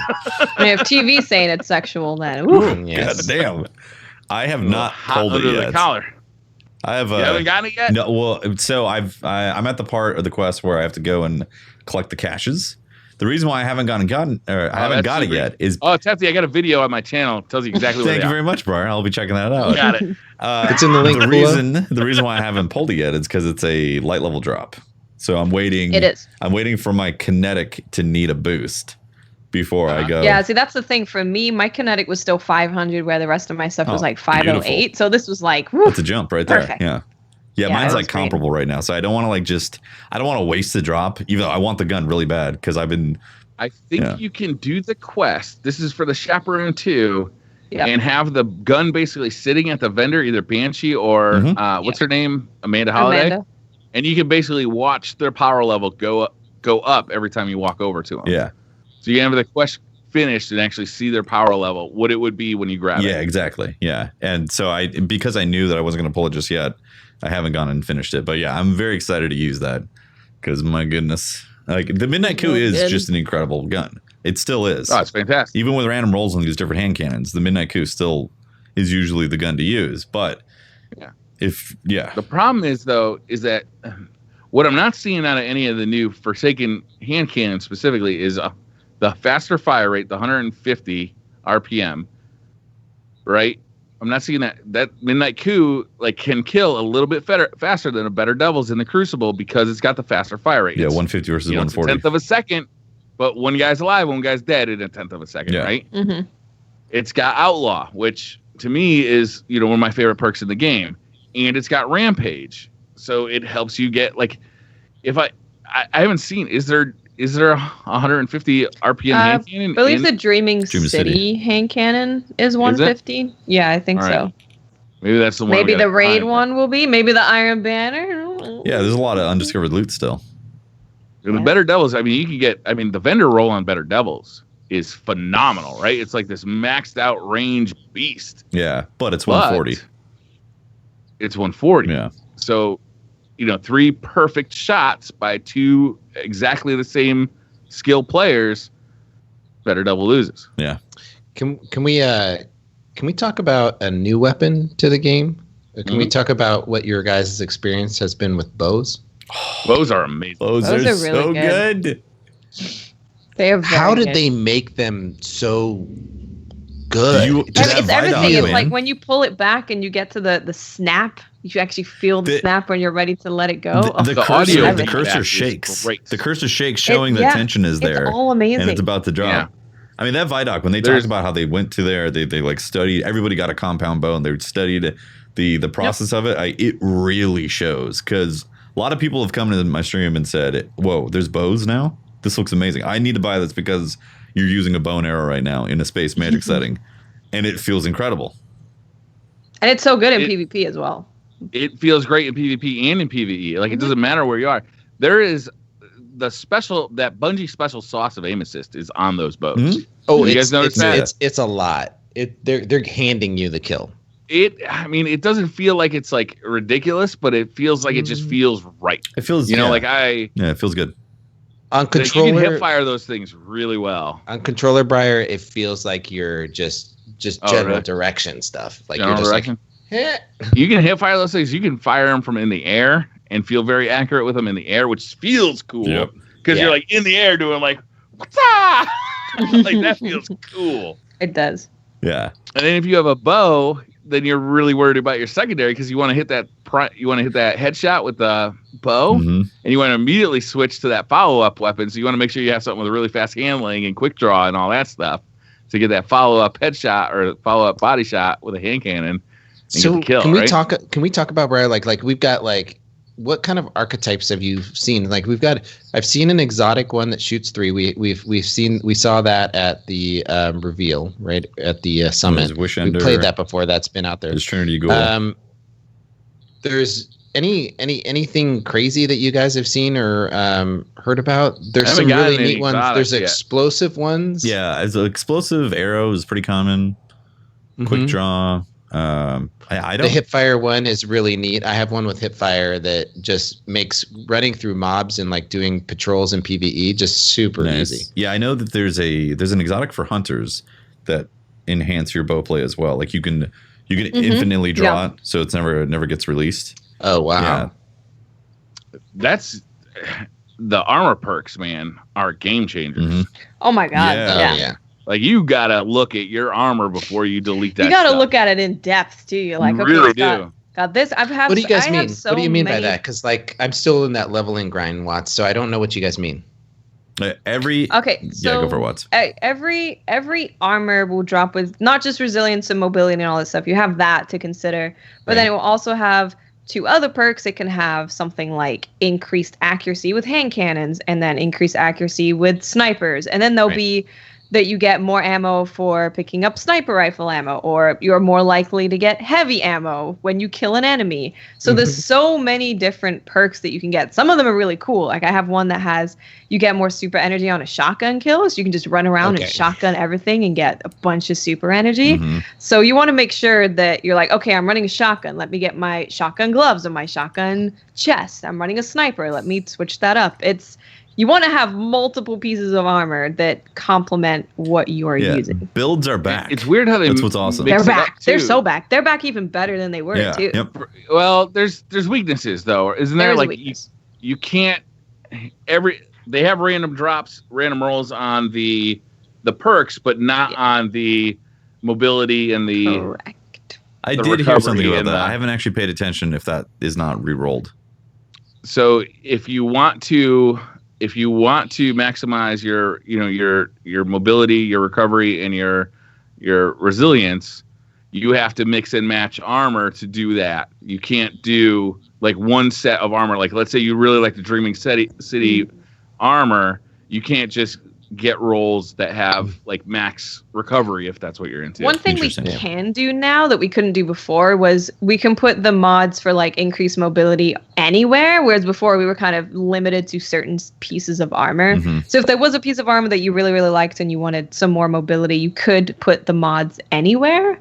But of course, there's so many cool mods that I kind of want to use the other mods. I don't know why It's funny how the mods are like one mod will be like Watt said, it'd be like increased hand cannon, like handling, right? Inner accuracy or something. Or like it'll they usually go with the like, armor. There's usually like three effects, right, on each one. But then there'll be another one that says increased kinetic. So you're like, wait a minute, do I want it to affect all my kinetic weapons, or am I so hand cannon devoted with this build that it doesn't matter if it's energy or kinetic? I've seen one that does unflinching for energy weapons or kinetic weapons. So like, isn't it usually that it has slight unflinching, and then if it's a specific weapon, it's more. like is it more of an effect? So you can get unflinching for a sniper, or you could have slight unflinching for all of your energy weapons or all of your kinetic, which is a fascinating choice if you want to be a little more flexible with that. Got a roll on a helmet that is amazing, where it's the increased accuracy and target acquisition and all that stuff for like hand cannons, snipers, bows, linear, and it's not slight. It's like it just does it. And I was like, oh my god, I'm keeping this helmet forever. I'm never taking it off. What kind of helmet is it? Where did you get the helmet? It's from Eververse. Did you buy it? Unbelievable. This son. I got it from Eververse. I got it from an Eververse, Ingram. I look like a bug. Of course. Oh, Watts. It's just that roll can come on anything. It just happened to be on the bug helmet. Happened to be on a level 10 power level helmet from Tess. You know, I gotta say, the same thing kind of goes for weapons. Having the random rolls back on weapons means that every time I get a weapon, I'm looking at it. I gotta say, there's two things right off the bat that I don't like. The masterwork is chosen for you when the weapon drops, and there's. Well, that's the big thing. Okay, so initially I saw this too, and I was like, we've got choice taken away, just like with this whole armor thing. And I think for the armor stuff, I don't like that. But when it comes to weapons, it's only the two. Well, no, scopes I actually random roll too. But like, I feel like this enhances the grind to it, because God rolls are back, but now you want the God roll with a specific masterwork. And if you could just re-roll it. When you get that specific masterwork, you're going to want to grind it up, right? Yeah. Yeah, exactly. So I think it's actually better, in my opinion. Rare. It makes guns remarkably rare. I mean, I got a really nice pulse rifle that I really enjoy. And it just so happened that the masterwork drop on it was range on it. The one factor piece that it was lacking. Outlaw, Poper? Yeah. It was. We're We gonna got have the to suffer bygones through pulse another year rifle. of this. I think so. Yes. Yeah. This is the Gambit Buckle pulse in. rifle with kill clip and outlaw. It's beautiful. The Gambit one? And it's got armor piercing rounds. The thing absolutely shreds. And I ranked it all the way up. And I before I even knew what I was doing, I'm like, why do I keep what was? And I got up to like. Why do I love didn't. this weapon so much? I didn't think it was. I didn't think it was really helping it. Like I didn't see it going up. And then I realized I was at Masterwork 10, and it was Masterwork. And I'm like, I just spent a crap ton of stuff on it. This better be good. And I went out and I started playing with it, and I saw the perks that were on it. And I swear to God, it was like one of the first guns that I started messing with. And it is so nice. I'm really fortunate. That's nice. But That's no, great. but I'm just saying, like, there's that excitement of it being that, oh, it's got the perks. Yeah. Every Now it's got the time masterwork. a weapon drops Every time. now, I am interested. I am noticing, like, you know, you get that edge fist or whatever the hell crap, that grenade launcher a lot that drops on the ground. And you're like, I don't need another one of these. It's probably got a crap roll anyways. So those tend to get like shuffled out pretty fast. But the fact that if I see a hand cannon or a pulse rifle drop, I'm curious. I want to see if it's got that outlaw and kill clip. And if it does, what's the masterwork? Yeah. Mm-hmm. Yeah. It's exciting. Well, I'm sure what we'll find out over time is that there's going to be some weapons that no matter how good the roll is, like, it just doesn't matter, right? You're just going to delete it right away. For sure. But there's going to be some weapons that are worth, like, okay, I'm going to go into the Dreaming City. I'm going to grind for this. Yeah. Because, like, I know that there is a role in here that can be stupendous. Yeah, so this is interesting. Like the Better Devils, I think, is a perfect example. Right. So for me, there is I can't remember the name of the 110 archetype hand cannon, but The Duke. No, it's not the Duke. It's a different one. It looks. How cool is it Looks that forsaken. the Duke is now a legendary weapon? That is really cool. I like That's that. pretty fun. So the roll It on has this. like no recoil either. Yeah. It's I weird. haven't tried it Pretty yet. good. It's pretty. Yeah, the recoil is just doesn't Nice. move. It's weird. The roll on this particular hand cannon was outlaw and I think opening shot or something like that. And I'm using my Night Stalker, and the new Spectral Blades is just a really fun class in PvE. Yeah. And there's a perk where if you're crouching and you get a headshot, you go invisible, and then it makes you see everybody. You do. You go invisible and you see everybody on the field. You see through walls. Yes, Your you melee get has wall an hacks. increased range. It's It has incredible. like 20. It's like the bad juju of subclass. Oh, perks. what the perk was? It was if you slide, it reloads ammo on your gun. That's what it was. Oh. So Select- what I found was I could slide, get a headshot, go invisible, see all the enemies, instantly reload from outlaw, and keep doing this thing in PvE where I'm sliding headshot, constantly reloading my gun. And there was like this synergy that suddenly happened from something that I would never consider in year one. Amazing. Yeah. Yeah. Even the subclasses, like talking about random rolls, but even the subclasses, they seem to work together much better than Yes. the older subclasses. Yeah, they do. You're like, okay, I'm now on my Night Stalker, so I want to play in this very specific crouching headshot way. Now I'm on my Solar Hunter, where I want to make sure I'm dodging and burning people with my grenade and killing people that I burn with my knife to get my knife back and my dodge back. So it's really cool. Yeah. It's really It's really great. I'm starting my Hunter tomorrow. I can't wait to use the new Solar subclass. Oh my I'm God. gonna love it. The way of the thousand Seeing- cuts, so good. Seeing a boss's can't wait. health just disappear. I need those great. gloves immediately. I need those damn gloves. It's like Skull of Dire Arm Kara, but for this, it's like if you do damage and you get kills, you get more super back.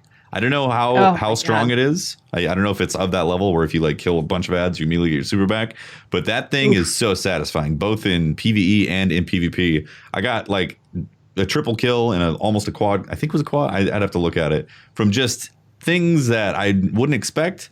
I mean, if you want to talk about an easy button in PvP, like they're in front of you, you push the button, they're dead. I like that. You don't have to aim it's it. fun though. No. It makes you feel powerful, you know? It's great. Yeah, it's incredible. I want to say that if you go back 1 year from now and listen to the podcast we did 3 days after Destiny 2 came out, I would imagine that most of us had just about every exotic out there, or at least 50%. Yep.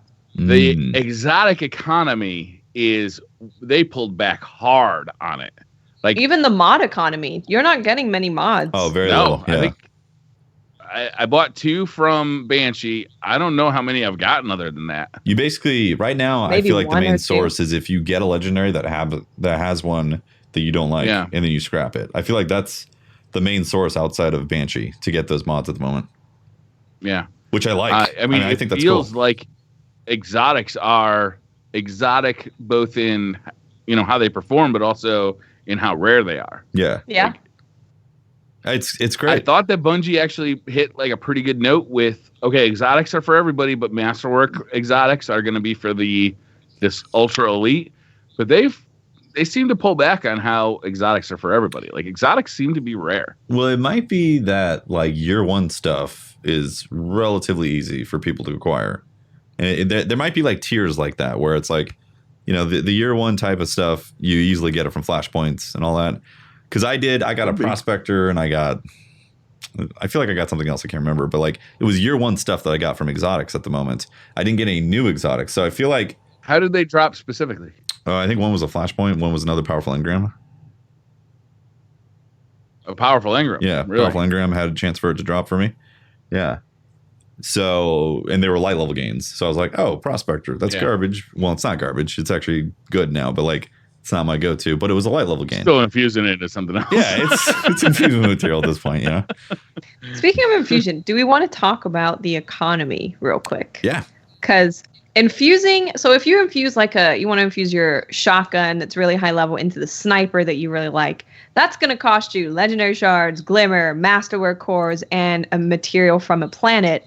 But, and a lot of people don't know this yet, actually, if you get the same sniper drop that you want to put into your sniper, so you get Alone as a God and you get another Alone as a God, you can infuse it for just glimmer. Yeah. Yeah. It's super cheap. Yeah. So you kind of want to be on that hunt for the same. Well. Yeah, so it's like, if you have a sniper that you absolutely love and you got it from Crucible, you're like, maybe I want to keep grinding these Crucible things to try and get something to infuse into it. It makes duplicates more valuable in that sense. Like you keep a an eye lot out. more valuable. Yeah. Yeah, that's true. Interestingly, it's not true though. If you have like a year 1 better devils, you can't infuse it with a year 2 better devils for the discount. It costs you full price. Right. I see. Because it's technically a different gun. Yeah, technically different guns. Yeah. Yeah. Also, I love that this just has made us think about stuff. I'm not instantly like, okay, putting this into this. I have to think about what I want to do. I love the fact that Glimmer actually feels like a useful commodity now that I'm paying attention to. For the longest time, I've been sitting at like 100,000. People would say, why don't you spend on your mods? And I'm like, who cares about the mods? I don't need these freaking mods, Spider is the man. You got to go see Spider once a day, see what he's selling for planetary mats, and spend half your glimmer on that. Yeah. And it goes up and down in terms of value. Some days it's cheaper, some days it's more expensive. Yeah. I didn't even know that. Is that true? I didn't know that. Yeah, I believe it'll change. Yeah. We've got our own economy going on in Destiny. It's awesome. What? Like this is what I've wanted so much. And I know some people are going to be like, yo, this is way too expensive now. And this is what happens when you've had broccoli for a year and then suddenly somebody gives you a bunch of caramel ice cream. You're like, holy crap, that's super sweet. Maybe I had a little too much. That's kind of how we're feeling right now with all the things to do and the mod, the economy changes and all that. I think it's a healthier game in the way it's set up. It really is. I think it's much better. It feels like it's set up better for long term too. Yeah. Mm-hmm. Like the way there's so many bounties and the bounties, like the cool thing about bounties right now is that you got daily bounties. You got a daily prime thing where I don't even know what that's called, where every day you look at your character if you look at your character screen to the right of your character, it tells you exactly like the daily thing to do to get a prime engram, a power engram, right? And you only got to do today it was Crucible. You only had to do 1 game of Crucible, boom, power engram. Oh, I didn't realize it changes daily to what the activity is. So it was strikes, it was Gambit, and then it was Crucible. And I think in the TWAB they actually said that it's going to last 4 days. So it's going to be a new challenge every day for 4 days, and then it completely resets every 4 days. And they stack each day too, because yesterday I did Gambit and the strike for the daily. There you go. But then if you miss, so if you do say just the strike one, and then you don't do it within that 4 day reset period, it goes back to the strike one. So you kind of miss out a little bit if you don't. But you have that. Yeah. That's cool though, because it rewards players who play every day. But if you don't play every day, you don't feel like that penalized. Yeah. Yep. The bounties are insane, man. Like every vendor has their own set of bounties. You can completely fill up your bounty list. I gotta say, small complaint. I would like to see, or a future suggestion is, I would like to see some kind of categorization or management for the bounties now. Nice. I love the bounty system, but it'd be nice to be able to organize them, like filter them by like the powerful reward that I'll get, or how powerful the reward I'm going to get, or where the bounty can be completed. Like if you could have a Crucible bounty from 3 different vendors, it'd be nice to see them all in like one group, so I could say, That's okay, a really I'm going to good the Crucible. Briar. I'm going to the Crucible. I know I need to get void weapon kills. I know I need to get melee kills, like just so I can like kind of organize it in my head a little bit. Yeah. Like and to be able to track multiple bounties, I think right now would be really good, because that really needs to happen. Like the tracking one at a time is annoying. I love the bounty system though, because Yeah. there's so much to do. There's so much to So do. much. I love it. Like every planet has some stuff you can do. You can drop down, you can get some stuff done. Like you can, if you need to go get those planetary materials, grab the bounties, knock those out. Yep. They're easy. They reset daily. Like, and there's usually things associated, or I believe there's the potential for drops out of those bounties as well. So like some bounties have specific things that could be special. Like the spider bounties, I believe you can get Lord of Wolves or Queenbreaker's bow as a rare drop from them. Yes. Which is cool. Legendaries seem to have a very rare chance for an exotic drop anytime there's a legendary reward. And power weapon, I mean, obviously power, you want those right now for leveling. Yeah. But they could have a. Are you guys good with the exotic drop rate? Yes. Yes. Yeah, we talked about that while we were gone. I am very good with it. I can see why people wouldn't be happy with it, because, if you're the kind of guy who gets 5 hours a week to play, it's very possible that you go multiple weeks without getting an exotic. Unless Bungie has some secret sauce behind the scenes that says, okay, this guy has played for 2 weeks and hasn't seen a new exotic, then we need to give him an exotic. Whereas if a guy has played for 8 hours straight, like we can delay the exotics a little bit more for Yeah, and this. honestly, I'm okay. You know what I mean? I'm okay with those kind of mechanics being there. Like rubber banding mechanics for totally. people who have had bad RNG. I'm okay with that. Like, Yeah. Behind the scenes stuff, I think is good. The other thing too that is a complaint from, if you're talking like those kind of things, is the shader system still is garbage. Just straight up. Like, there's no reason to have limited space of 50. I end up getting like crappy shaders that I don't want in my inventory, and then I have to go in and delete 2 of them instead of going and like just having a mass delete system or like shoving them out or whatever. Like, there's no reason to have 50 slots. And then I really like the concept of being able to go and get new shaders from the collection system. Like, I think that's fantastic and all that.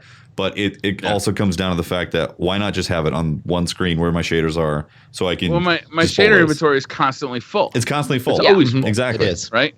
And I'm sorry, like, I understand like the mass deletion thing over at the the Cryptarch, but I don't want to go to the Cryptarch to like manage shaders. Like, that's not fun.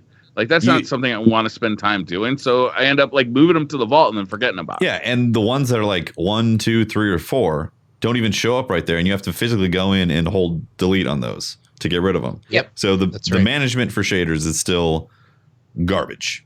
But I'm gonna go like I kind of think the whole shader system is kind of like we need to go back to what they had in Destiny 1, where like I understand they want to use shaders as like an incentive to buy stuff from Eververse, but it's just such a pain in the ass. It's a thorn in the side of players, like constantly dealing with this management.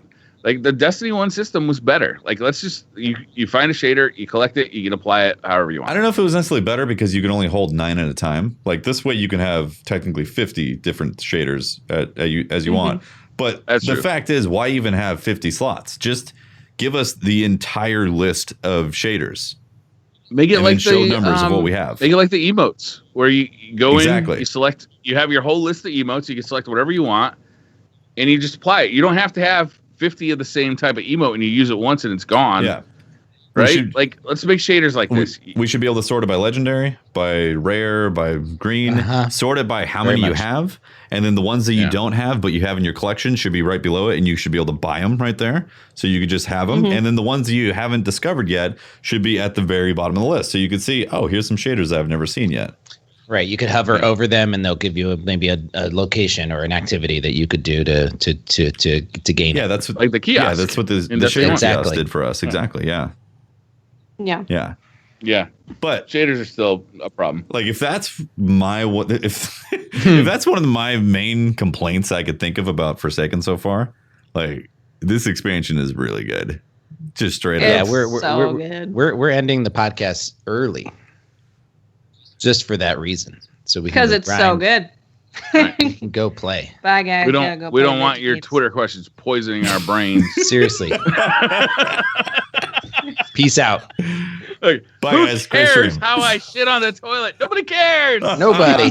All right, everybody. Have a good night. This has been Popear. You can find me on Twitter Oh man.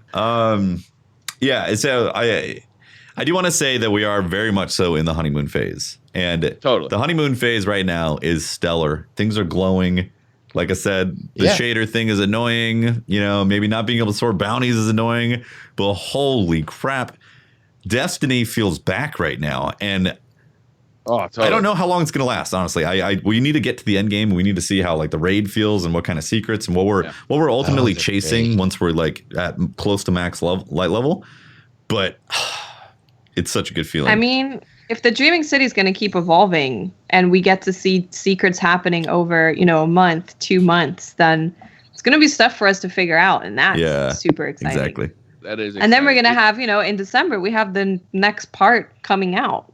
Yeah. So it's not that far away. Yeah. It's not that far away. I was thinking of you, Tefty, today because I very much got the feel in the Dreaming City of like exploring the Vault of Glass. Yeah. Like kind of sneaking your way into the Vault of Glass, even though you really weren't supposed to be in there on your own. Yeah. And then just going and exploring. Dreaming City, like when you're on your own, it's dangerous in there. Yeah. Like it's, especially, I went like 506, 507 light. I think I ended the day at like 510, 511, right?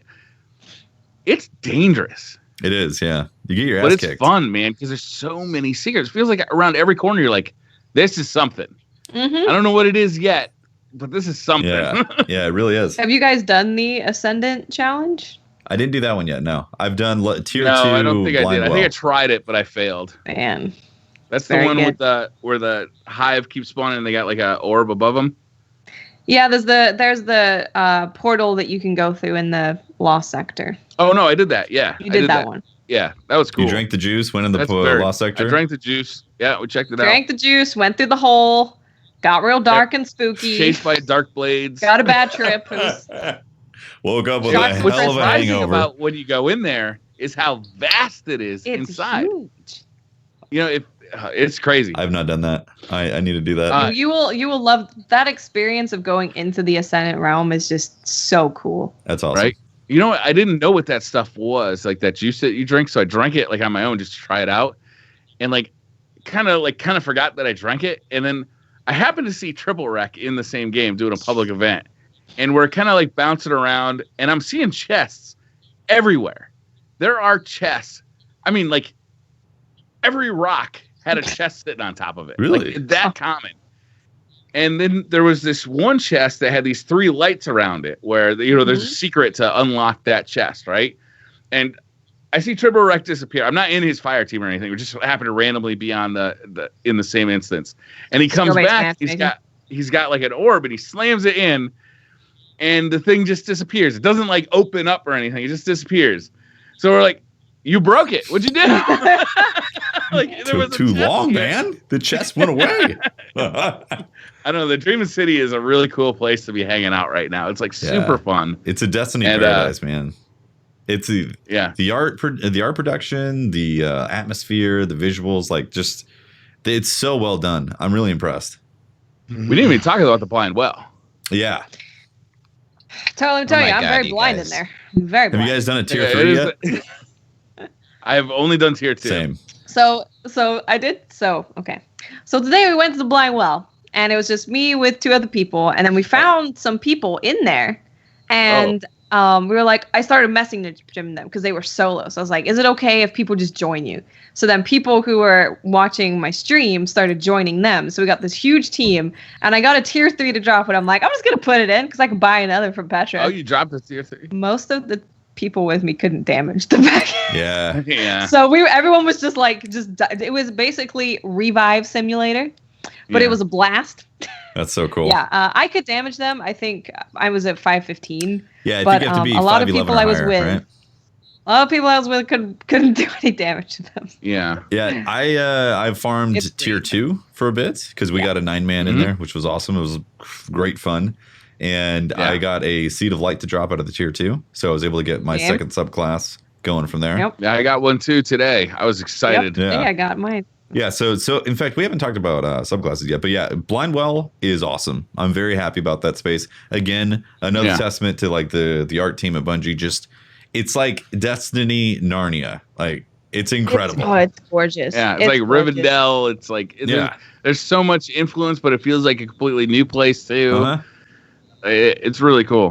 Blind Well though, like it's got that escalation protocol feel, but it's also combined with that Core to Oryx feel. Like it's a good combination of the two. It feels like Horde mode-y. It's like Archon's but it's Forge. also It's like Archon's Forge mixed with escalation protocol.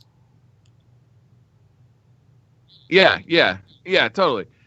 The Archon's Forge was boring quick because the engagements were so limited. Mm-hmm. Whereas these feel more dynamic to me. Maybe it's because we're again in the honeymoon phase. Maybe in a month I'll be thinking Blind Well was fun for 3 days and then I was done with it. But I mean, it's got like that Horde mode feel to it.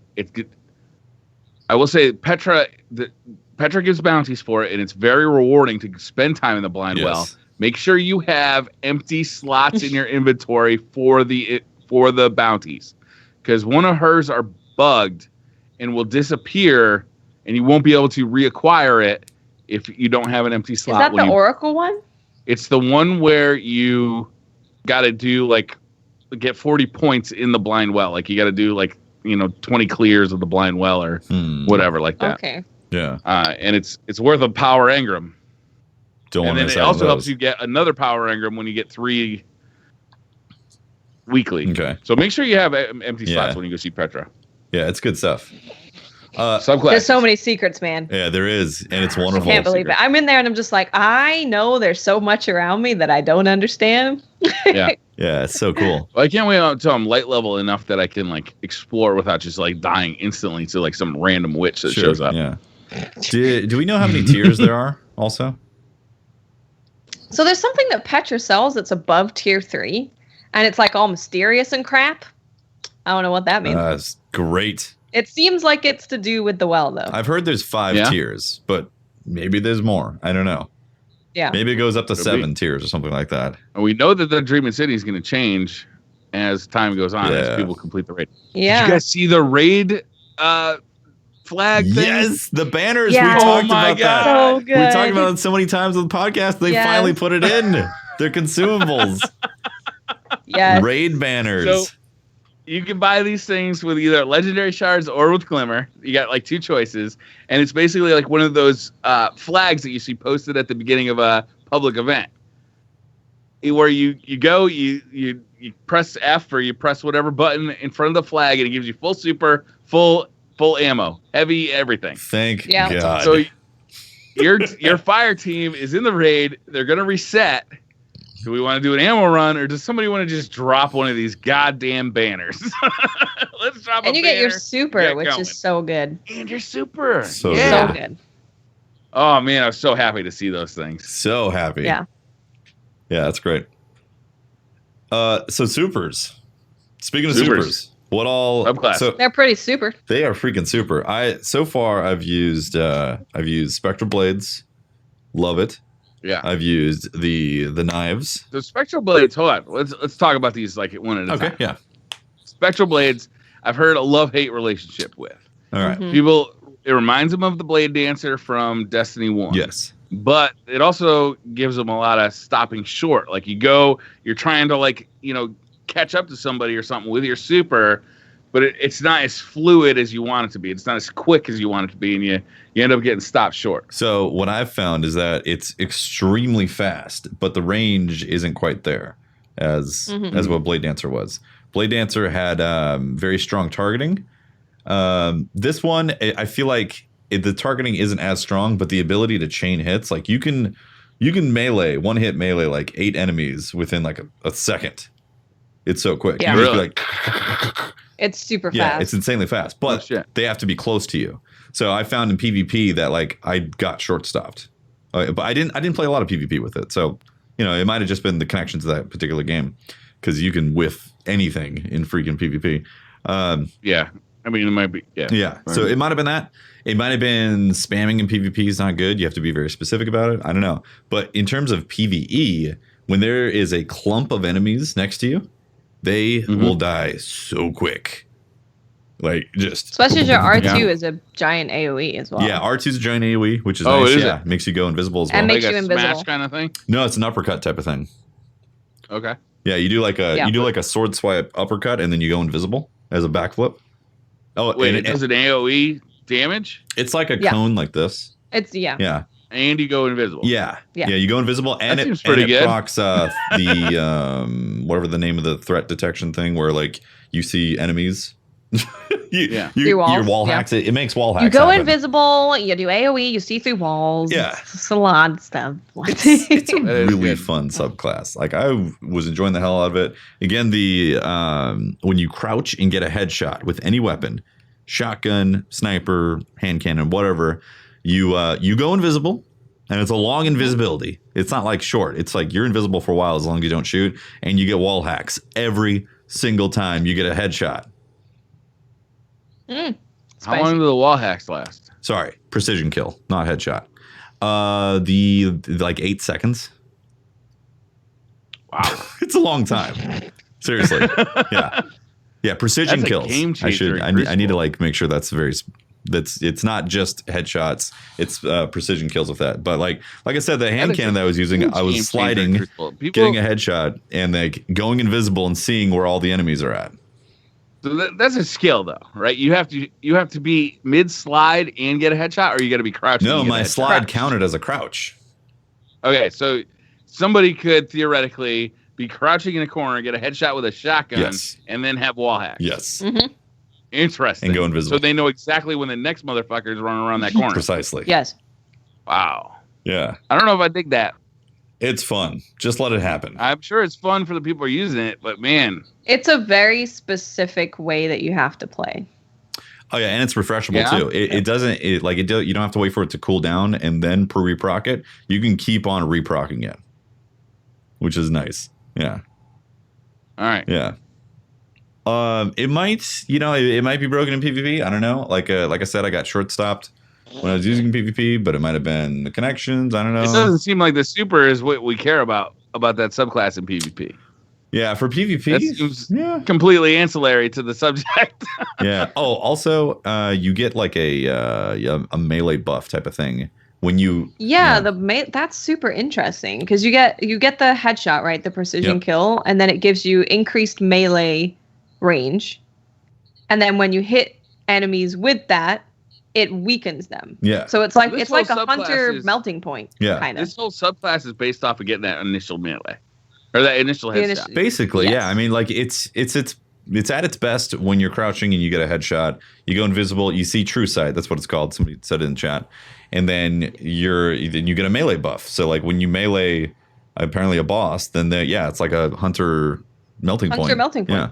Which is really cool because you can have a hunter run that, and they can do ad clear with the super, and they also have the melting point. Yeah, that's really cool. Melting point comes in so handy. Like if we're doing blind well right now, you definitely want to tighten around to put melting point on the boss. Yeah, and if you don't have one, you got a hunter. You're like, hey, you want to put on spectral blades and be a that's melting extra point? utility. I don't know. Pope said he's playing I was hoping that Pope was going to play a Warlock. I really was because the way he was talking about the new subclass, the support subclass for Warlock, I was really hoping he was going to get a chance to play that. I hope he does soon. Yeah. So what's interesting about the Spectral Blades is remember in D1, you just sit in a corner and go invisible for crouching. Yeah.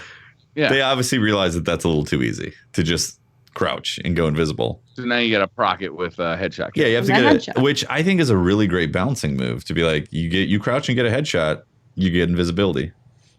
Yeah. Talk to me about the Solar Hunter. I think it's broken. Like, actually, I think the damage is actually bugged. It's the same situation where you're like, why is this Warcliffe Coil one-shotting this Blight? And nothing else does. It's that kind of feeling of like, there's a boss, you do the super, the boss is dead. And you're like, oh. Are we talking like more than Celestial Nighthawk damage? Yes. Yes. Like a lot more? More, specifically. More. Without having to have an exotic. More. See, okay. Right, so this is the class that I should start with. The thing is, isn't it? It's like 6 blades that come out, right? Is it 6? I think it's 6 blades. So here's what happens. Yeah. Those 6 blades can target whatever's in front of you. And if what's in front of you happens to be just the boss, then the blades do impact damage and then they explode after a few seconds as well. So it's like it just stacks up and it does insane damage, and it is unbelievably satisfying. You slide in, you hit the boop cannon, you reload backwards, and then do the thing. You do this 6 spin animation and just damage. It's insane. How good are the blades at distance? Like, do they track enemies, or do they just kind of fly out in a fan shape? I'm pretty sure the way that the actual technical way that it works is that where you are aiming your camera, the game just kind of tracks that. It has like smart tracking on it, and it calculates how many enemies are in front, and it distributes the damage like that. Yeah. So yeah, it tracks. And you can use it at quite a long range. I've been in PvP and I've been like, I'm just going to throw it. I don't think it's going to hit him. And it just goes and just hits the entire team. Really? It's so good in PvP.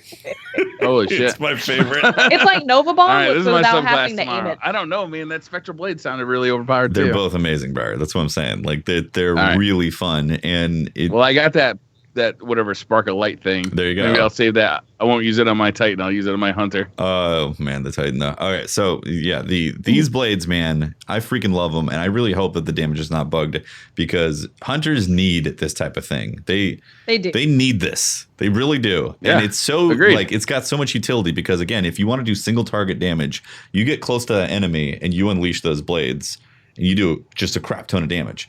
But if you want to do some ad clearing, like you got to get a little bit of distance, you jump up, and hopefully the targeting system works, and it like kills. It's funny. This almost negates the golden gun in my eyes. Having not used it because the golden gun, I had a choice. Do I want to do single target damage? Then I use an exotic to make that happen. Do I want to have ad clearing? Ad clearing super. Then I can do that with 6 shots. But this seems to do it all without the exotic. But the difference is golden gun you can pop, and then you could be like, kill that enemy, do a 180, kill that enemy, and then 6 seconds later, go kill the enemy down the hallway. That's not possible with this. You got to be able to see everybody. This is like a golden Nova Bomb. Okay. Yeah. It's more like Shatter. Yeah, it's kind of like Shatter. It's its own thing, and it's so satisfying. Like Interesting. Yeah, it's so good. Pope, what have you been playing as? Well, Twitter decided that I would play as a hunter. Yeah. And so we all know they did you a gigantic favor. That's right. So I've been trying the new subclass, the Spectral Blades. Is that what that is? So the Void. I'm going to embrace the hunter and really go into I like the Void Hunter. It's using the tether in PvE is probably one of my favorite things to do. So I've been focusing on that. And I haven't unlocked it completely, but it's fun to play as it is. I'm enjoying it in Gambit. It's allowing me to get up and close and personal with the other team with the, how everybody has sleeper. So you just, if you stay off their radar, it's really helpful to get up close. And then even if you're not going to use the super on them, I use a lot of the super juice to get close to them and then unload with rockets or something like that. Nice. And so I'm enjoying it in Gambit tremendously. And I'm also enjoying it. It does a lot of damage to with the boop cannon. Mm-hmm. It does a lot of damage to those you're not your main guy, but the protectors around him. Oh yeah, the wizards. The wizards. Yeah, yeah. They have solar shields, but if your team is fighting with you, I mean, you can burn through those guys with that super and clear out that whole area really quickly. Yeah, one thing we talked about how you can like hit enemies really like you can clear out 8 enemies super quick with that thing, but we didn't talk about how when you're doing single target damage, it goes from like you start just like fast. slice it speeds up. Yeah. Oh yes. Yeah, it cool. gets to a point where you're just like you're feeling like you're like two knifing like back and forth. It's really cool. There's a point where your character is just like blindingly stabbing at him like a. And you have a pretty good amount of armor child. too, so you can like survive several like big slams from high level enemies. And you don't get kicked. I noticed that, Tefty. Yeah. You don't get kicked back as far when they do the ground pound. Yeah. Easy one slice forward and you're back in striking distance. Yeah. Yeah. The subclass I went with was the Solar Titan. All right, spin to win. Main reason I did this is because I saw video footage of that Titan carrying around a big ass hammer, like ridiculously big, right? And I fell in love. I was like, I want to try that. And then I heard that you can throw a hammer similar to a throwing knife on a hunter. And I love that in Destiny 1. But year 1, Destiny 1, I was a solar hunter like the whole year. I just absolutely adored it, right? So with this throwing knife is that you throw the hammer, it does damage, it bounces off an enemy, and you can go pick it up. When you pick it up, you get your health back. That's awesome. It starts health regen. And it's cool. The super though is a little weird. I love the hammer toss, like as far as like the throwing knife analog goes. I love it. It's amazing. I'm still getting used to using it again because it's been a long time since I've used the throwing knife. But the super is a little weird. You have to get used to it. It's got two primary attacks. It's got like the big overhead smash that does enormous damage. It acts basically like it goes in a straight line in front of you and does damage. It does a massive amount of damage to anything you hit. The problem is it also pops enemies up in the air. Yes, it does. Mm-hmm. And this is a problem because you can't just smash. So what you end up having to do is you have this other attack that's like this swirl move, almost like the Dark Drinker in Destiny 1, where you kind of like spin around and do ding, ding, ding, ding, ding, ding, ding. It's great for ads. It does good damage on bosses, and what you end up having to do to keep the bosses on the ground is do the spin, the big smash, the spin, the big smash. The nice thing about the spin, too, is it has forward momentum. Right. So if you're doing the big smash and you get like pushed back by the whatever you're doing, you can use the spin to get back up close. And if there's any ads between you and the boss, you end up killing those ads on the way in. I don't know that this super is better than just regular ass throwing hammers, though. Especially the splody hammers, where you got melting point, you have access to melting point, and you have access to splody hammers. Yeah, but it's not as fun as spinning around in a circle. I mean, you know what's fun? Being awesome. I feel like the splody hammers kneeing into half health. Yeah, you also have the shoulder charge, the tiger knee charge. You have that. You have access to that with that. And I don't know, I haven't played, I've played a very limited amount of time with this, and I really like being able to throw that hammer, pick it up to get health.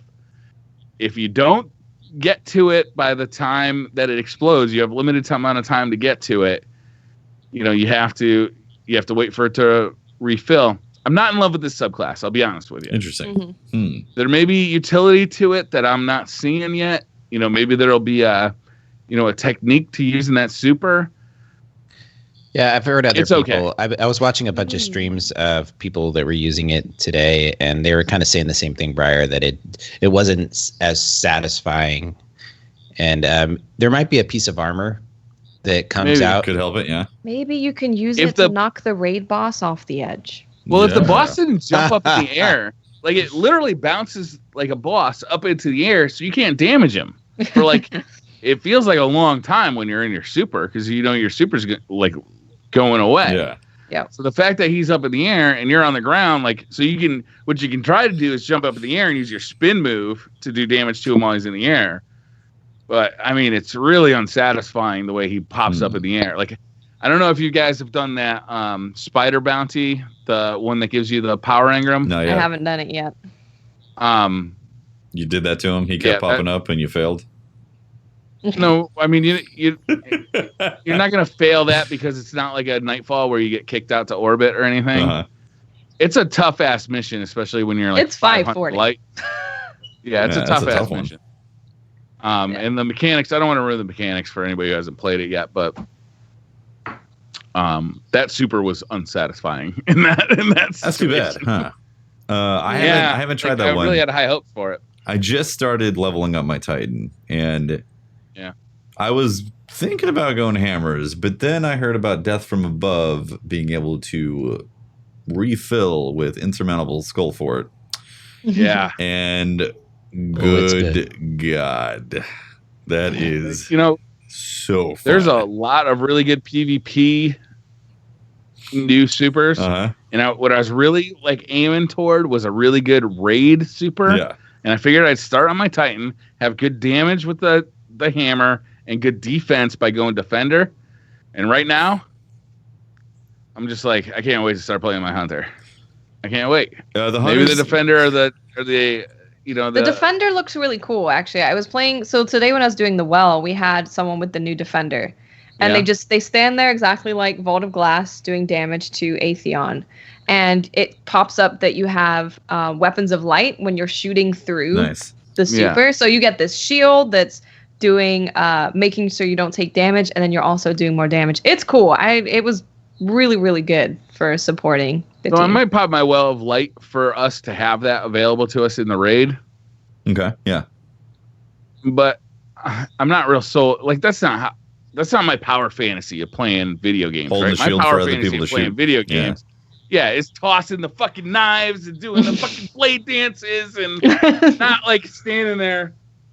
You're being a true defender, Briar. A true defender. That's kind of how I look at it too. I'm like, so you're holding the shield, right? Because I want to shoot my guns. Yeah, like everybody wants a fucking defender around. Everybody wants the new. What is the new support class for the Warlock?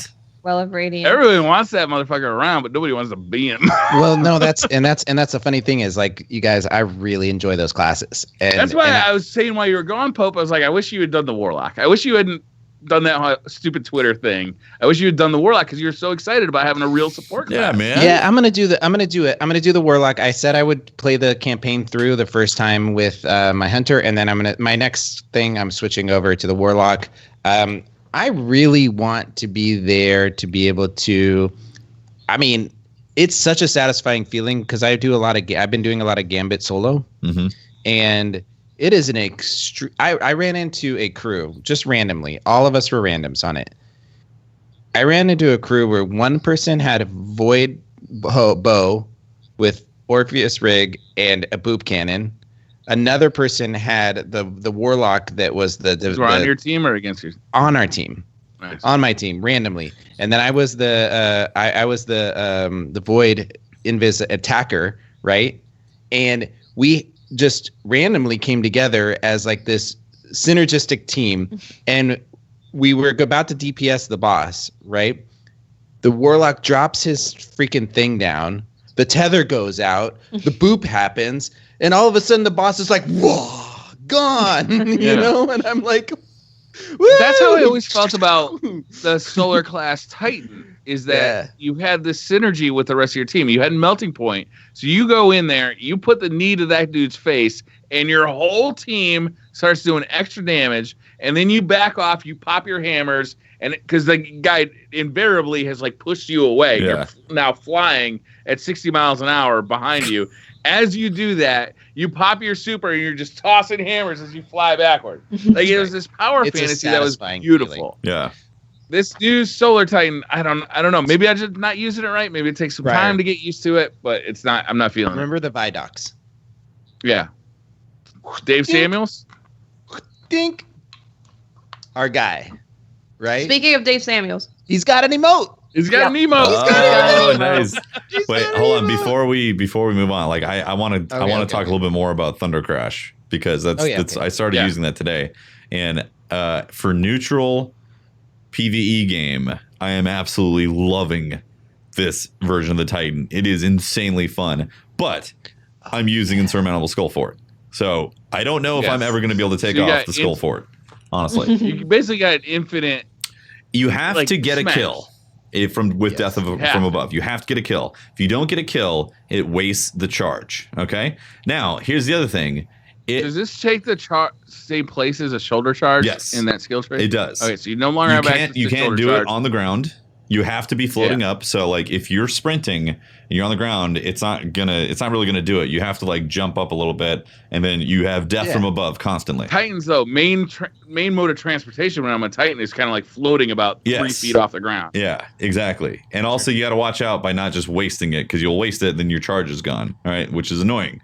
But it's a little bit of a sacrifice. So it's not like shoulder charge if you don't hit anybody with it? Yeah. Okay. Once you hit the ground, it's used. Okay. So you got to run around and you throw on the skull for it. Every time you get a kill from that AoE, which feels like a Fist of Havoc from D1. Oh, nice. You're murdering things constantly. Dude, I want to be a Titan so bad. So one of the perks is that the third perk that you unlock is that if you get kills with this from Death from Above, it gives you extra super energy. All right? So extra kills fill up your Thunder Crash. All right? Nice. Now, with the Skull Fort, if you happen to land on the ground and not actually kill something for some reason because you misaimed it or whatever, it takes a little bit of time to aim it correctly. You can then hit your Thunder Crash, fly around, slam in the ground, do an even bigger Death from Above. As long as you get a kill with that thing, it refilled your Death from Above back. So then you run around, Death from Aboving everything and refilling your super energy back up. It is phenomenal. I am in absolutely love with this subclass. Losing to more than anything right now in PvP is that Death from Above, that new and shoulder charge. Friggin' Superman Death from Above super. Yeah. It just comes out of nowhere. You're like, I'm shooting, I'm killing. Boom! I'm dead. Because you could literally be up in the air. That new fucking Warlock Nova thing. That dude just like whoop whoop whoop, and he's on you and like boop, and you're dead. Like oh my god, that thing is so hard to defend against. It's impossible to shoot the guy because, like, he's like warping around. Yeah. It's like he's playing like Iron Banner in year 2 of Destiny 1. I'm excited to try that stuff out. Yeah, that looks pretty cool. And it looks cool, but it's really hard to defend against. It does like this little like AoE thing that just like it kills you. You don't even know the guy's around. Right. It's really cool. Yeah. The other thing too is that the Death from Above. I didn't try it in PvP, but apparently yes, it is a one-hit kill in PvP as well. So you can do literally run around. I heard it wasn't. No, apparently it does 211. Well, maybe I was weak when it happened to me, but somebody said in my chat that it does 211. Apparently they were talking about not making a one-hit kill. But then it is a one-hit kill in the Crucible. So it's a little weird. I don't know why. But as long as you get a kill from that AoE, it recharges your melee. And you can be floating really high up. And again, verticality is very important when you're playing PvP. So you can be that guy who's floating really high and then just slammed in the ground and getting kills with it. This is perfect for an Icarus build. Yes. Like you're up there, you're firing. Somebody gets right below you. Boom. Yeah, although you do have to be in sprint. You do have to be in sprint. If you're not in sprint, then it cuts it. Okay. Yeah, it's a Titan. So and I really love that playstyle because I'm having so much fun in Gambit with my striker and Insurmountable Skull Fort and the shoulder charge. Yeah. So not even go ham with that thing. Yeah, not even worrying about picking up the orbs or the. Well, you get them automatically because they just if you do a melee like that, they just. Well, no, when you hit, you get it back, Briar, and I know that the shockwave kills. So you run right into the middle of them, and you shoulder charge one guy, and it like kills multiple. Oh, nice. So it is Striker is a lot of fun. No, even the older classes, the older version. It's always been a fun class. But I mean, now that it's fun to go into Crucible. I played it for a full night of just running Striker shoulder charging in Crucible. And I got teabagged so many times. I did that one game. It was hilarious running around. No, people get so mad at you, and then they'll start completely changing their builds. You'll see everybody switch to shotguns. Yeah. You should see it on PC where people have access to basically like 90-mile-an-hour Titans. Yeah. No. Yeah, it's great. I can imagine that being frustrating, but it's you can counter it very easily on console. You can on PC too. You just got to be really careful of anywhere where somebody can get, from, I don't know, shouting distance. Yeah. Yep. By the way, there seems to be some confusion whether or not it's one-hit kill. The death from above in Crucible. Some people are saying it depends on resilience stats and all that. I don't know. Maybe I haven't tested it. And also, there is a AoE fall off from it. So maybe you do have to be right next to the impact from the death from above for it to one-hit kill. Maybe like land on his noggin. Yeah, maybe it is if you run max resilience, it's not a one-hit kill at all or something. I don't know. I haven't done any testing on it. I just know that in PvE, it's insanely fun. And our experience with Warlocks goes... Oh, we didn't play any. I haven't played any. They look cool dropping that wall of radiance. I've seen them. They look great. I've seen them around. When I see that sword in the ground, I'm like, good going, I'm Warlock. happy to see that sword on the ground. Yeah. Oh, yeah. It is so cool. Makes me happy. First of all, people need to know see that sword. that people should... it's important to know that the sword takes damage. So you can, as an enemy, you can target the sword and blow it up in PvP, or Gambit. Yeah. I didn't realize that. Yeah. So if you see it in your sniper, I don't think I've seen one in PvP. You'll start seeing them, Briar. You're gonna start seeing them. I've seen one in Gambit. You're gonna start seeing them. I mean, I think they're. I swear to God, I'm gonna be like in love with that class. After playing it a couple times, I just. Can we talk a little bit about PvP right now? Like with the new weapons being added in, like it feels nice to be in PvP. I haven't played a ton of it. I've only played enough to get like the power engram or the power reward, for whatever I'm doing. Yeah, but same. And I'm digging PvP right now. PvP is so much better today than it was a month ago. It's so much better. Oh my God. I'm enjoying playing.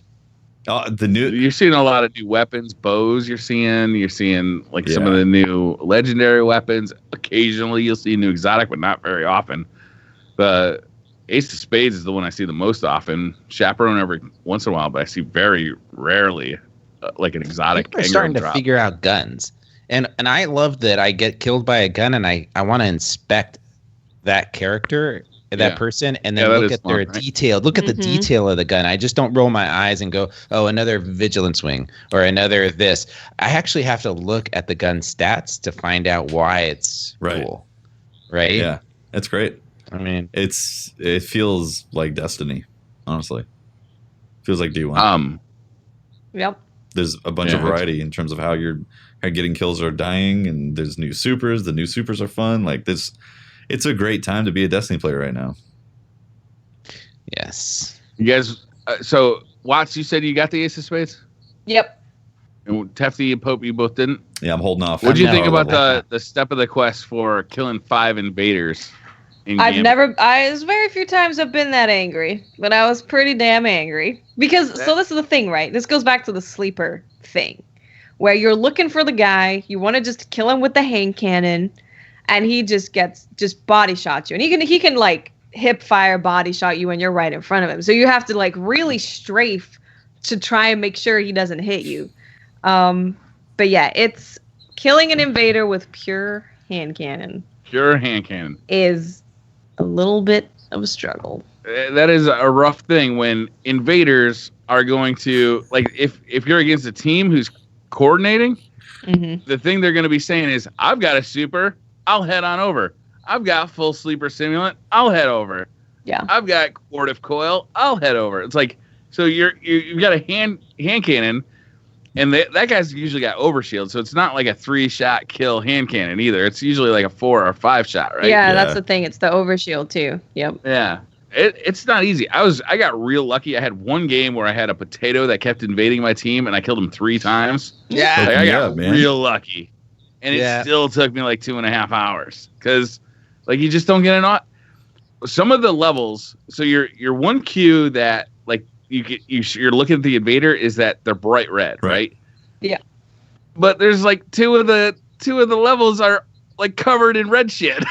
That's true. It's true. Oh, that's funny. Didn't think about that. if you're on Earth, then they stand out like a sore thumb. But if you're on like Nessus, then they just like blend right in. Tefty, would you like to tell us your strategy for getting those kills? So hard. It's blood, sweat, and tears. I'm just, You got a potato right away, didn't you?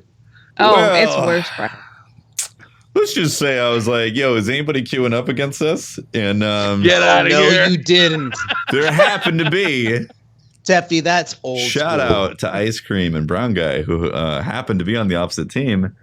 Oh, yeah. And, it's tough. Like, I was dipping and bobbing, and then all of a sudden. Yeah, sure you were. Yeah. Sounds rough. Yeah. I'm going to report you. I wouldn't be surprised if I got reported, honestly. It was, they were tough games, let me tell you. It did. For all four of us to get that done, it took 2 games. And, wow. Yeah. All really four of you? All 4 of us. Jesus, Tefty. That's impressive. That's old school, I too. was getting yelled at because I was apparently stealing these kills also. Memes was yelling at you. She was yelling at me. She was like, Tefty, how was I supposed to get the kill when you I'm not shooting anymore. Tefty. I'm not going to shoot, Every now and then I'd invade and somebody would kill me with a rocket launcher. I'd be like, come on, bud. A rocket launcher? I'm being a good Samaritan here. I'm helping out. And I get killed by a rocket launcher? No way. Come on now. The next step of that quest is get 25 headshot kills with a hand cannon. I've never been so relieved. I'm like, this is 2 games, right? I'm just gonna being a hand cannon and take care of it. Getting 5 kills on invaders. If it was 5 kills while invading, easy. Okay, here's the question: problem. Do you think it's bugged and it was intended to be both invaders and invasion? That would make sense to me. I don't know. They jumped on it on Twitter and explained it pretty clearly, right away. Did they? Yeah. I think that's dumb, personally. Honestly, I think because it's hard. I think the equivalent of that in PvE is like saying, hey, you need to get the final kill with a sidearm on a strike boss 5 times in a PvE playlist. Yeah, that makes sense. That's because it's just dumb to do that. Except the strike boss shows up at random times throughout the strike. Yeah, exactly. So they honestly need to make it so you can invade and get hand cannon kills to further that quest. I would have loved that because that would have meant the invaders are not using sleeper. Right. Exactly. Yeah. Because it's a gift to the community. Yeah. So if there is skill-based matchmaking in this, then that's going to be really difficult then for people of a higher skill level. There's definitely skill-based matchmaking. Okay, so down the road, this is going to be a real pain in the ass to do for people jumping in who are decent at the game because you're going to go against people who are prepared. And if you're prepared, then it's 100% not optimal to just bring a hand cannon to that fight. A super or a heavy or a sniper is going to be the optimal every time you invade or get invaded. So it's going to be luck. Right. Quick tip. I know there's only 4 or 5 people who watch this podcast, so we're good. It's not going to spread anywhere. When you see there's going to be an invader soon. You know how there's the segments in the bars, and you can see when the team is going to be able to invade soon. Mm-hmm. And you know where your team is fighting enemies, right? Generally the invader comes in on the opposite side of the map. Yep. So there's an invader coming in. Go to the opposite side of the map, but go all the way. So your back is on the edge of the map. There could be no further back you could go. Mm-hmm. And a lot of times you'll watch that invader spawn in and you can start shooting him in the back of the head when he spawns in. Yep. I've been that invader and I've gotten killed. There you go. I mean, we're going to learn those spawn locations too. Yeah. Yeah. I was a little surprised at how predictive they are. Yeah. Yeah. Well, the considering that when you die when you're getting invaded, the invader can just run and watch you spawn in. That might need adjusting too. Maybe. Yeah. Also, you could use that friendly little chat box and say, "Hey guys, how you doing? Maybe you want to get some ice cream?" Yo. Mm-hmm. What if we didn't fight each other? What if we cooperated? How about I summon my primeval, you summon your primeval, and we just, have a little showdown. You guys do the chaperone quest, or you got to do the you got to do the thorn style quest, where you got to get you got to get void kills, you got to get arc kills. Yeah, that quest was way shorter than I thought it was gonna be. Yeah. I got to I guess the last part where I finished it, and I was like, oh, Amanda's got the gun for me. Yeah, I thought it would be like 2 more steps. It wasn't bad at all because it starts with shotgun kills, and then it's arc void solar kills. And then it was Gambit kills. You know what's nice? On Guardians. You know what's nice is that... Yeah, but you can invade to do that one. There you go. Yes. See? Which makes it easy peasy. Yeah. It's so nice to have a quest pop up and say, get shotgun kills. Because a month ago, that would have been like, oh, God. I got to get the power. Got to then, go use Legend Accurus for a guaranteed kill. Like, it just would have been a frustrating, regardless. Have you guys started working on the Redrick's Scrub Lord quest yet? Just barely, a little bit. The broadsword. That one's gonna have like pulse rifle kills, shotgun kills, like that kind of stuff, right? Yep. Yeah. Yeah, I grabbed it because like you might as well just buy all those pursuits as you're going. I want to work on Luna's Howl. Yeah, I want to work on that too. That gun's exciting. Yep. Yeah, I don't want to wait. I waited too long for Redrick's. Yeah. Yeah. Claymore. Yeah. Yeah. Yep. I mean, we're 3 hours in. It's pretty late, guys. We said we needed to cut this short too. I tried, Defty. I know, but we're so excited about all this stuff, man. Like I love talking about new supers. I like the strike, the prison elder strike, man. Have you done that? Yes, it's so cool. Amazing with the trains. It's amazing. It's amazing. Oh, it's like the best strike they've ever done. Yeah. Oh, there's too much good stuff. Can I pick a few Twitter questions? Yeah. We just do it like a couple. Yeah, let's. Yeah. Like 2. 2? That's it. You get to choose 2. Oh, that's a lot of pressure because there were a lot of questions. We really breezed over the questions last week. Hey, man. All right. This is just so I can wait. This is not one of my 2 questions. This is just a stalling maneuver. What Shizzle says, no statue of Kate in the tower? Disappointed? There's a chicken. Colonel's got it covered. Too new for me to be disappointed right now. Yeah. I don't know. I wasn't expecting anything. I mean, he just died. There's not a statue of him already. Yeah. Yeah. Bureaucracy takes time, motherfucker. Yeah. I mean, they got to decide. Has he been, they got to make the has he been buried yet? So they're going to be a wait? You got to It's put not like in a New York permits. Times obituary where they got the thing waiting. There's zoning rules and restrictions. There's zoning laws. Yeah, they said Festival of Lost is going to have a twist. Maybe he's going to have a giant statue right there, with the twist. You try and change zoning rules at the tower, and the Future War Cult throws a shit fit. Yeah. They are absolutely ridiculous about rules like that. Like Article 12 No, it's not Future War Cult. It's the New Monarchy. Let's be honest. Come on. They're the monarchy. You're right. Radiant Orb says, hey, DCP, do you think the ending should have been a decision the player could make? I thought it was going to force me to do that, and I was like, I thought it please was don't, gonna too. because I don't want to. I haven't seen it. What would you have done, Watt? Would you have done it? Ooh. I actually don't think I would have, because I think the story with Uldren staying alive and finding out what the hell happened to your brain, Mr. Prince, would have been very interesting. Yeah, same. I'm with you on that. Look, the last 10 years of watching the Marvel movies has taught me one thing. When you catch Loki, you kill that fucker. Yes. Stomp You know how him much down. time and effort could have been saved if they just killed that fucking guy in like Thor 1? Just ripped his head off. Just Right? make sure Look. he's dead. Bury him in 2 separate spots. Your intentions may be good, but bad people are bad because they did bad things. Mm-hmm. He's a bad guy. True. Mhm. True. I don't care what made him do it. I'm curious. I want to thing. know. I want to know the secret. Curiosity. I do too. There's it reminds me, like hearing you guys talk about it, a decision in the final end game. There was that decision in Last of Us that just goes back to something like that. Something like that where it does it really change that much? That decision I've been thinking about since I played that game. That's right. How old is that game? 7 years old? I don't. The first time I played it, I had no spoilers on it, Briar. I didn't even know it was happening. And I got in there and I had this impulse decision. I didn't have time to think about it.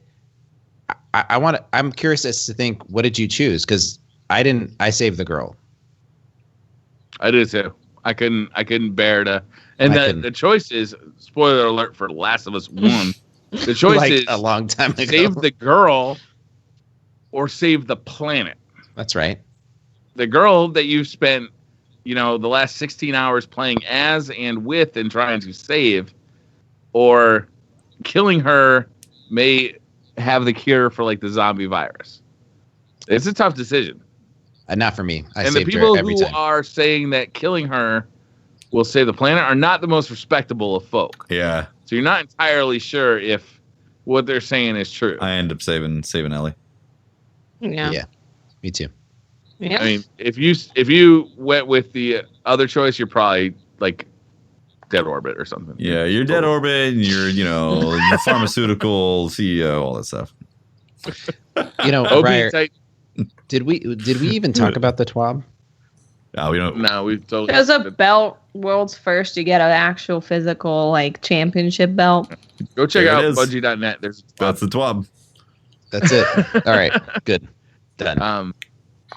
OP Titan says, does Destiny 2 have staying power now, or are we just looking through the rose-colored glasses of having new content? We don't know. That's the thing. We're honeymoon phasing right now. Best guess, though. Best guess. Gut feeling. My best guess is that we have daily bounties. We have 4-day challenges. We have weekly resets. We have bounties with every vendor. We have Gambit, Crucible, Vanguard Strikes, daily heroic story things. We have heroic adventures that are dropping stuff. There is so much that they have put into this game now that there's just so much for me to do. Yeah. Even if I'm not actively grinding for something, I can go play Gambit. I can go do the Well. I can go do Crucible. I have options. Yeah. Of All what of these to things do. also have progression systems. Yep. Yeah. Last time I actually felt overwhelmed in Destiny was in the Taken King, and I'm feeling overwhelmed right now, and it's awesome. Yeah. Yeah. Yeah. Yeah, I I mean, can't- gut feeling is this feels like it's got staying power. Mhm. Like it's gonna be good. Yeah. Just the way that the bounties are set up, and how I feel like I'm being rewarded, but in small incremental ways. Mhm. Like it's not. I'm not making these huge jumps. I haven't gotten an exotic yet. I can hunt for this quest exotic. I can go try to find an exotic quest. I mean, all these things that we've been talking about that are different avenues for rewarding end game loot. Yep. Look like they're fundamentally in the game, and if they are, and they flesh out the way that I think they're going to, this is going to be good. Yeah. Yep. Yeah. We also have a year of content planned. So. Yep. Yeah, we do. Yeah, we do. Ringo the Dingo. This is my last question. This is the last one I'm allowed to I think ask? so. I think It's so. almost 9:00. All right, I think this is the most important question that we've ever been asked. Okay. Ringo the Dingo says, you're at a pub, but you're completely broke. How do you Mhm. get yourself a drink? Make I mean- friends with somebody at the bar. I think in my case, I walk up to the guy that looks closest to Briar, Yes. and I go, "Look, man, I've had a shit of a day. I'm broke. You want to hear my story? Let's buy me a beer." And That's going to Look work. for the drunkest That's gonna work. guy 10 at the out of 10 bar. The drunkest 10 out of 10 happiest Briar's going to be guy. like, "1 beer. Here's 2. Wham. Next round on me, guys. Yeah. Let's go." So, Yeah. I think that's what it is. I mean, I literally did this for many years. I mean, if anybody's gone to college, they know what it is to go to a bar without a fucking dollar in your pocket yes, you and do. leave that place drunk. The kindness of strangers is a powerful thing. Drunk strangers are Very even true. kinder than regular strangers. Oh man. Very true. It's And a little fun. more touchy, though. It's weird. Yeah. You gotta deal with more hugs. What kind of bars are you going to, Briar? I'm just kidding. All right. No judgment. No judgment. Is that the show? I guess so. I That's mean, the show. I feel bad because we we had so much to talk about, though. We just couldn't get to all the Twitter questions. The Twitter questions were really good this week. Again, I said this last week. We got to commit to an hour of Twitter questions next week. Okay. All right. That's a lot, but that's going to be It is a the lot. day before the raid. We have Ari on. Yeah, that's the day before the raid. Ari's been like getting like death threats or messages from Bungie specifically to sleep, to go nap, because he stayed up for what? How many hours? I'm not sure. He was like, I know that 72 modern hours or tryhard was something? up streamed for like 36 hours. Yeah, like they were going nonstop, and like Dylan was on Twitter saying like, you guys need to like go sleep, go do something. Like, there's a bot that showed up in my chat that counts how many glasses or ounces of water I should have. Hydrated bot. Is that on everybody's chat? Stay hydrated bot. Yeah. yeah. Where did that come from? I don't know. Did a mod put that not in many, there? Not many people know of the majesty of the Stay Hydrated bot, but it blesses. It blesses us. Yes. Oh yeah, Lucky and Butt Wipe were 33 hours. Man. Jesus. Man. 33 hours. Before That's they crazy. slept. I mean, Real quick, where are you guys light level wise right now? 515. Nice. 510. I'm 509 on my check hunter, but I've got a lot of rewards that I haven't claimed yet. Yeah, I'm gonna I'm bounce at- onto my hunter tomorrow. Yeah, and I just started my 502. Titan. 502. Nice. I'm gonna start my Warlock tomorrow, I think. Yeah, I want to try to have all three ready to like possibly, mix the composition of stuff up if we need to. Yeah. For the raid. Can we talk about how cool it is to see everybody back in your friends list and like playing again? Mhm. Man, it's Yeah, it is. That's nice. awesome. Super disappointing fun. man, that people want to play the game again. Unbelievable. Really, You it's know, it really started sad. a little bit with Warmind too. It's like I saw more people on Yeah. Warmind, but this is something different. Oh, this is another level huge. for sure. it's Yeah. another level. Definitely another level. All right. It's good. I joined your clan, Pope. Rezo clan. You got to sneeze. Resolute. He's allergic, Briar. He's allergic My- to this. Oh my gosh. My one That needs to be a gift. go ahead. I'm sorry. Please, someone clip that. Make it a gift, Blessing. please. Thank you. All Briar. That's a good group of guys, man. I'm really I know. I've known. I'm them for a really long happy time. that you They're joined. And at first I told Claw that if you joined, I would quit. And I then said I wouldn't join unless you kick Pope out. well, it's like you played us both. They must have thought we were joking. No, They're on the same podcast. They like the kid. No, we meant it. No, there's I really got to give a shout out to Claw and Tinks and the leadership of Resolute. Like good clan leaders. I mean, they take their time. They do interviews of each person who wants to come on. It's Certainly not thorough enough. Yeah, I was gonna say. How did Briar? believe it or get not, interviewed? Briar, you're a perfect kind of person that you want to like be in your clan, right? And it's really awesome that we, if you get the right group of people together and you keep it from being toxic, it's just Yeah, that's it's very just fun. important, honestly. Yeah, they're good people. Awesome, guys. I have to continue leveling up my Titan. Yeah, It's I gotta been a go great use show. Goldsmith. Thank Go you play very some video much. games. Thanks for watching, guys. yeah. Thank you for watching, everybody. Yep. Yeah. Yeah. Yeah. Yeah. Okay. I was going to ask You're- a question. Are you ready, We need to Briar? end the show at some point. What was the question? Yeah. One last question. Does anybody know if if you do the old raid, is there any power No, up? I they're don't not think so. dropping Oh, a high. zero. Yeah, it's Zero. 380. Okay. Yep. All right. All right. Thank you very much for watching, guys. I am Tefty Teft. If you want to find more of me, twitter.com/Teft is my Twitter account where I tweet all things, stuff and things and all that. And I'm on Twitch, twitch.tv/Tefty Teft, where I will be streaming more Forsaken. I'm Briar Rabbit. You can find me on Twitter at Briar Rabbit. Come and talk to me about just about anything. I'd be happy to talk about Destiny or like some other bullshit that's just funny. If you want to find out how to find Kate's chest for the Ace of Spades, come follow me over on YouTube. I just made a video showing you exactly where those Cade's stashes are. Or watch me on Twitch I'll be watching and that hang video. out. Hang out on Twitch every day at approximately 1 p.m. Eastern. Yeah, it's- Go, I'm sorry. Go. Your turn's up, no. last Pope, okay? I know. I'm sorry.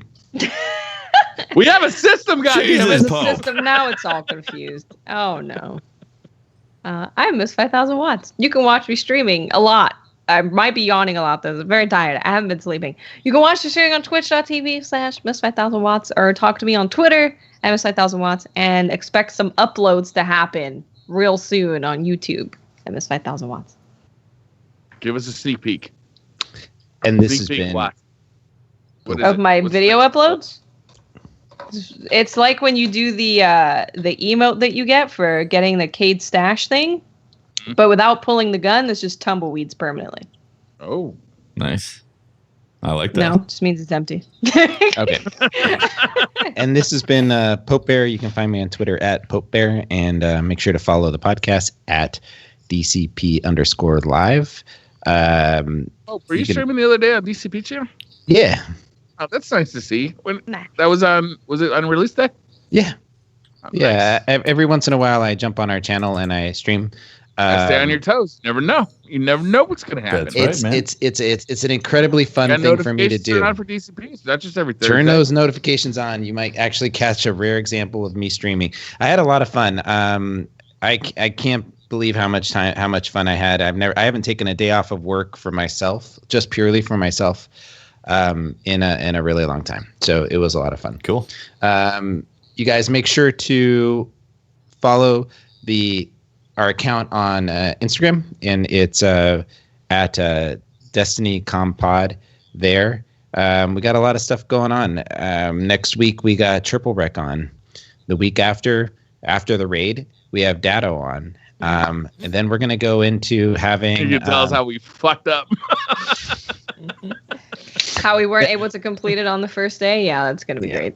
You know what story I was telling? I'm sorry to interrupt. You know what story I was telling? Do you remember when we joined Datto for the heroic challenge in the bathers? You guys remember that day? It was like the challenge. It was like challenge mode for the bathers. Vaguely remember that. Yeah. And like Datto just wanted to like bust through it and make a video on how to, right? And the rest of us are like joking around, doing regular, like, you know, what we do. Right? Like just kind of joking around and having a good time. I thought Datto was going to come. He was going to buy plane tickets to each of our houses and strangle us each individually. It's going to be fun to have him on talking about the raid. He's going to have the raid race is going to have completed by then, and hopefully. And let's see, then the week after that, the 27th, we have right. Like, what's that? Could we have another Spire of Stars situation where it's really difficult? Maybe it's a hardcore. I believe so. Like, maybe it's possible that raid drops at like 550, 560 power or light level, and that people are 540, 545 going into it. That's going to be very interesting very to watch. Possible. Briar, the podcast has ended, and we're doing sign-offs. There's so much to talk about. And then the week after that, we're going to be hanging out with Bife and talking about all the things that Bife wants juicy to talk lore. about. Oh my god, I can't wait for that. Awesome. So I have so many questions. Awesome month of DCP. Very exciting. Stay tuned. We've got a lot of really exciting stuff. Lots of bullshit to talk about. Lots of bullshitting. Bullshit. Yep. Oh, so much. All right, guys. But thanks again. Thank you very much for watching tonight. Really appreciate it. Hope your grind is going fantastic for Forsaken. And we're going to roll credits, and I'll be back to read out some subs. Thanks for watching, guys. Bye. Guys. Bye. Thanks for listening.